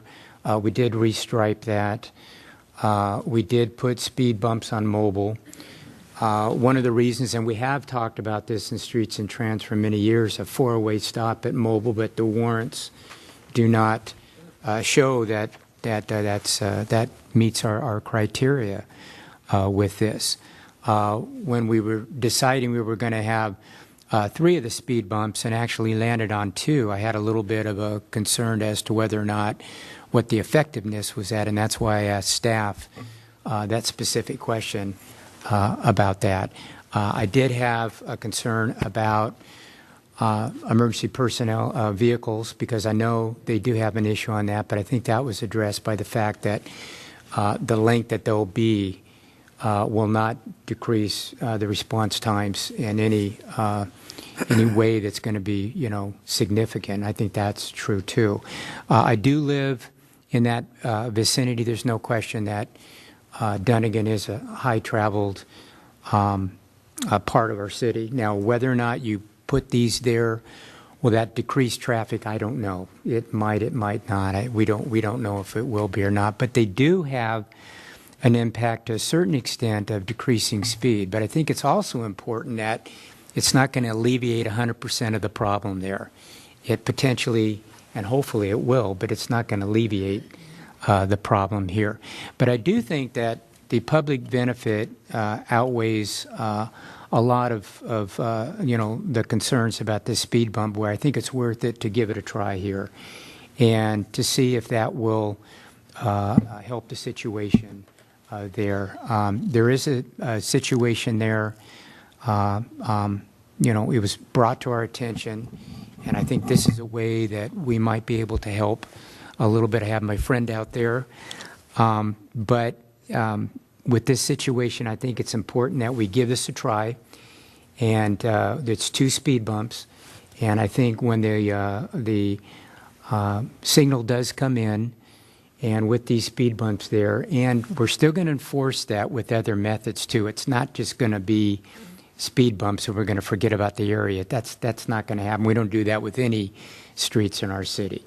So I think this is something that we could definitely go forward with, see how it works. And, there was a thorough discussion in the Streets and Transportation subcommittees, and staff has put a lot of time because we had some specific questions and we wanted data. And that's another reason why I know Jan has brought up, and all of us, what does the data shows. So I think that's why we've brought that up. So with that, I can support this. Thank you. I'll just add a couple of things. I know that the neighborhood brought this to us. I know that we've had other areas in the community that have come forth with this kind of an issue. I don't remember one that had quite the huge number in the neighborhood that were supportive of it. It is very close to meeting our minimum standards, and I think it's close enough that you could probably go out and measure it on another day and probably come up with enough that you might be able to get those numbers. So, because that's not an exact science.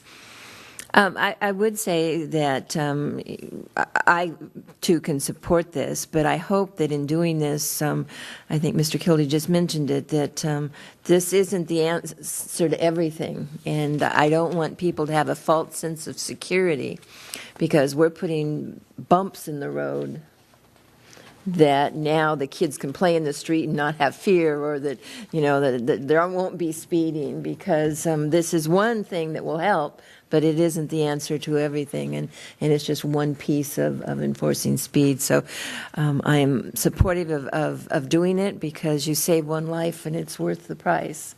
When there's some, the need seems to be evident in this case. So I too can support it, but again, let's just make sure that we realize it's not the answer to everything. It's just one piece of the puzzle.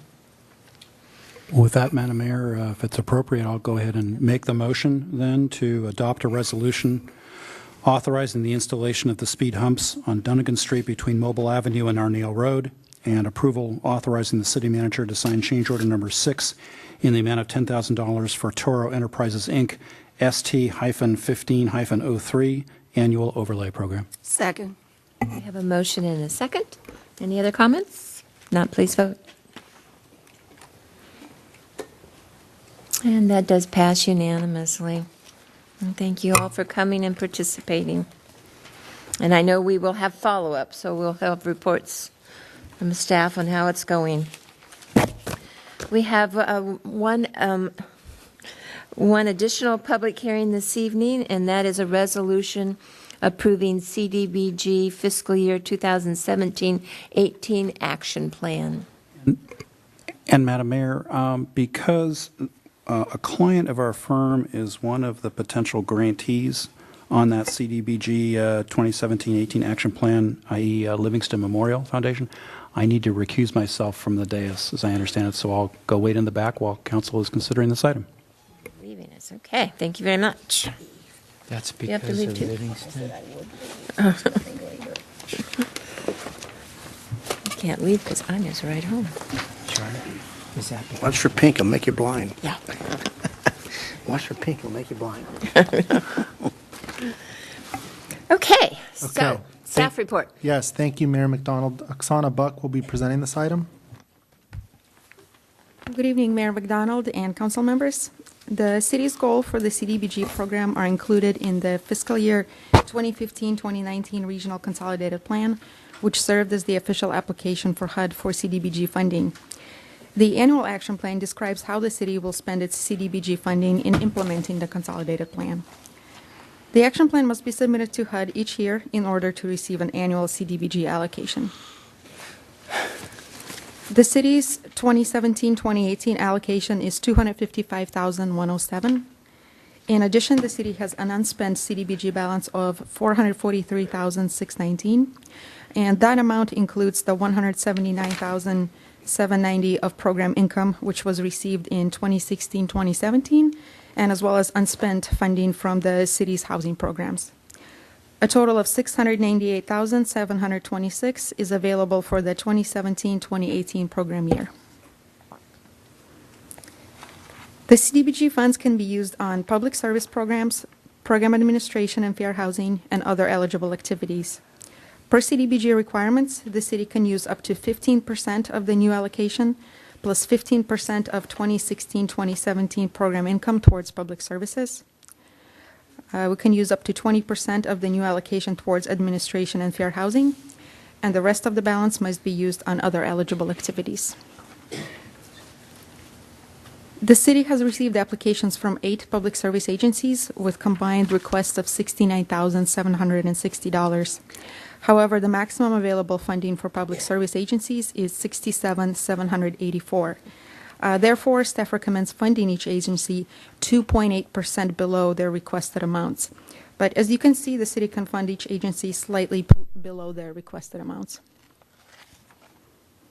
Oh, I see, okay. Habitat for Humanity requested $117,285 for the Preserve a Home program, and staff recommends fully funding this program. The city's owner-occupied housing rehabilitation program currently has an unspent balance of $143,872. Staff recommends reducing the available funding for this program by $43,872 because we anticipate only 2 to 3 homes to be repaired in 2017 to 2018. The $43,872 would be reallocated to Affordable Housing Property Acquisition Program. A total of $100,000 would still be available for the Housing Rehabilitation Program. Staff does not recommend funding the city's rental housing rehabilitation program in 2017-2018 because no potential rental rehabilitation projects have been identified at this time. The Affordable Housing Property Acquisition Program is a relatively new program that was introduced in April of this year. And so far through this program, 1 vacant property was purchased for the purpose of developing 2 affordable units. There is a remaining balance in this program of $93,648, which will carry over into 2017-2018. Staff recommends allocating an additional $268,987 for the purpose of purchasing additional affordable housing property. In total, $362,635 would be available for the affordable purchase program in 2017-2018. Staff recommends allocating the entire available amount of $51,021 to fund administration and the fair housing program. Since the preliminary funding allocations hearing back in March, the city staff worked with the consultant Veronica Tam and Associates in preparing the draft action plan, which was included in your packets for today's hearing. This draft was available for a 14-day public comment period starting on July 12th and ending on July 26th. Normally, the city is required to have a 30-day public comment period. However, HUD has issued a waiver of this requirement, allowing for a 14-day comment period due to a delay in this year's appropriations bill. No public comments were received during the 14-day public comment period. The next steps include the City Council's approval of the action plan, followed by submittal to HUD before the August 16th deadline. The staff's recommendation is a motion to adopt a resolution approving the fiscal year 2017-2018 action plan and direct the Community Development Department to submit the document to HUD. This concludes my presentation, and we're available to answer any questions. Thank you. Questions? Mrs. Craven? Yeah, during your report, you said we bought 1 piece of property. I thought we bought 2, or was that using different types of funds? That was using different types of funds. We bought 1 using CDBG funding on Berry Street. Thank you. Yeah, Mr. Kildee. Yeah,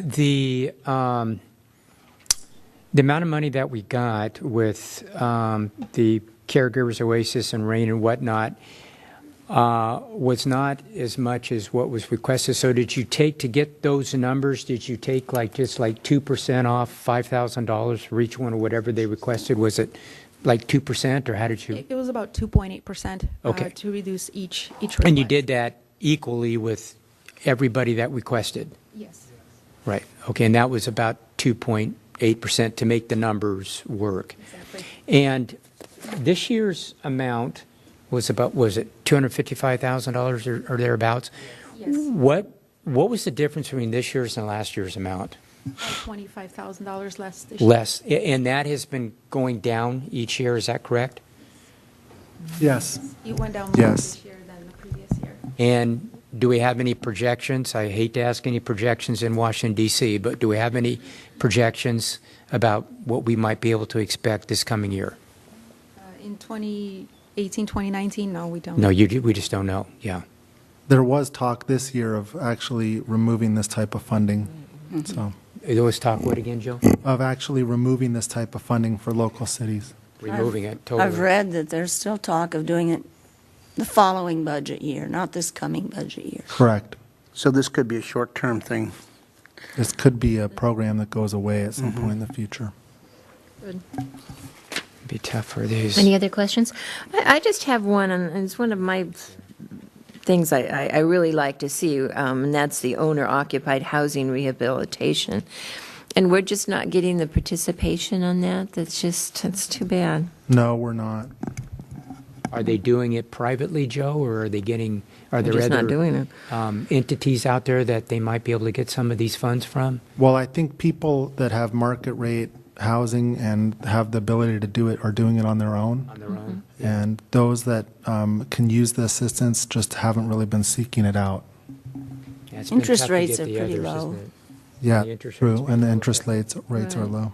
Do you That's true, the interest rates would. Right, wouldn't which allows, those. Do you think there's some people who really could use this, who just don't know how to use it, who just don't know it exists?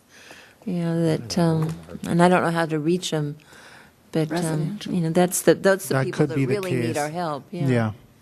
That are able to own a home but not keep it up, particularly maybe some of our elderly who could use that. So I don't know how to go about getting the word out for that, but I think it's such an important one. Maybe if we have the money next year, we can figure out a way to get more participation.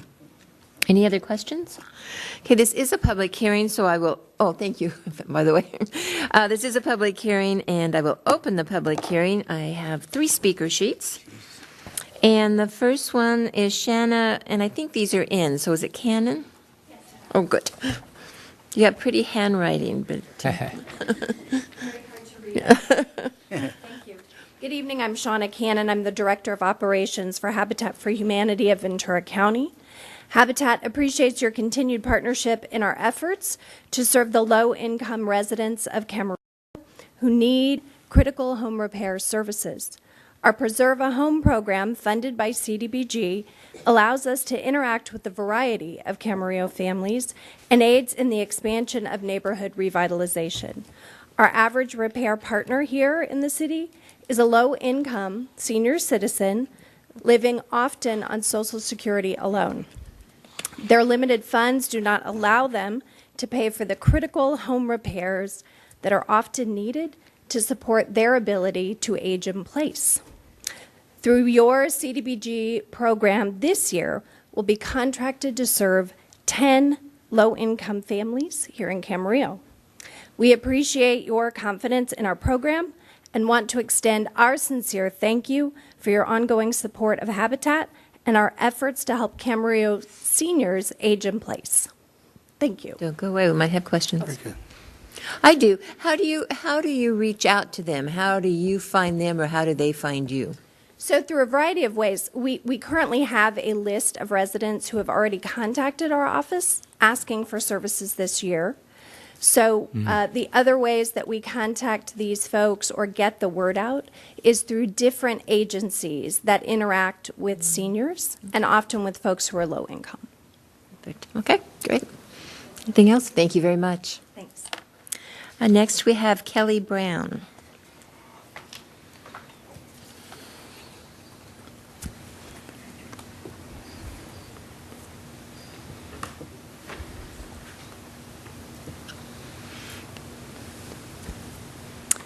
Hi, good evening. I'm Kelly Brown from 211. I'm the 211 Ventura County Director.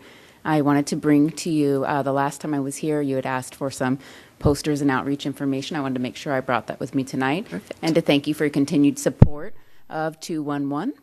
I also wanted to thank you for the time Sergeant Franchi came and spent with my staff. He was with us for 2 hours last month talking about homelessness in the city of Camarillo and how he and his team are dealing with that community.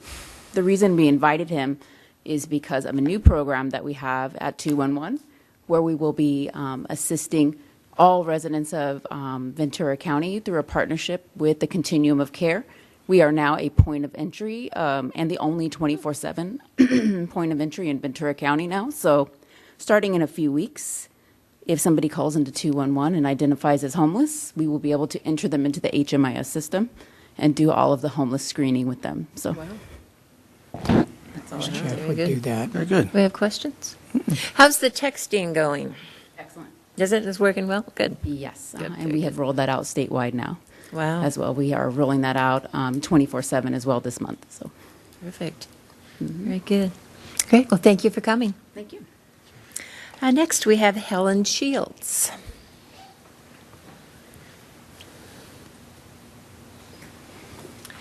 Good evening, Council. My name is Helen Shields, and I'm here representing the Society of St. Vincent de Paul at Padre Sarah Parish. We are extremely grateful for the award of the grant for the second year, and we have used the money and will use the money this year in a variety of ways to assist the citizens of Camarillo who come to us for aid. We provide rental assistance, which is our biggest factor. We help with deposits for people who are renting new places. We provide emergency motel stays. And of course, we help with food and gas and utility payments and a variety of other miscellaneous things. So we thank you so much for your continued support of our program at St. Vincent de Paul. Are there any questions? Thank you very much. Thank you. Okay, thank you. Thank you. And what your focus is to keep people in their homes and working, and that's a very important one. Thank you. That is the end of the speaker sheets I have. Would anyone else in the audience like to address the council on this issue? Okay, see no one come forward. I will close the public hearing. And council, any questions, Your Honor, comments? I'll make a motion that we adopt a resolution approving the FY 2017-18 action plan and direct Department of Community Development to submit the document to HUD. Second. Okay, we have a motion and a second. Any further discussion? Not, please vote. And that does pass for a yes, with Mr. Tremblay recusing himself. And with that, unless we finished our closed session item, correct? Okay. With that, then we will adjourn. Thank you all very much.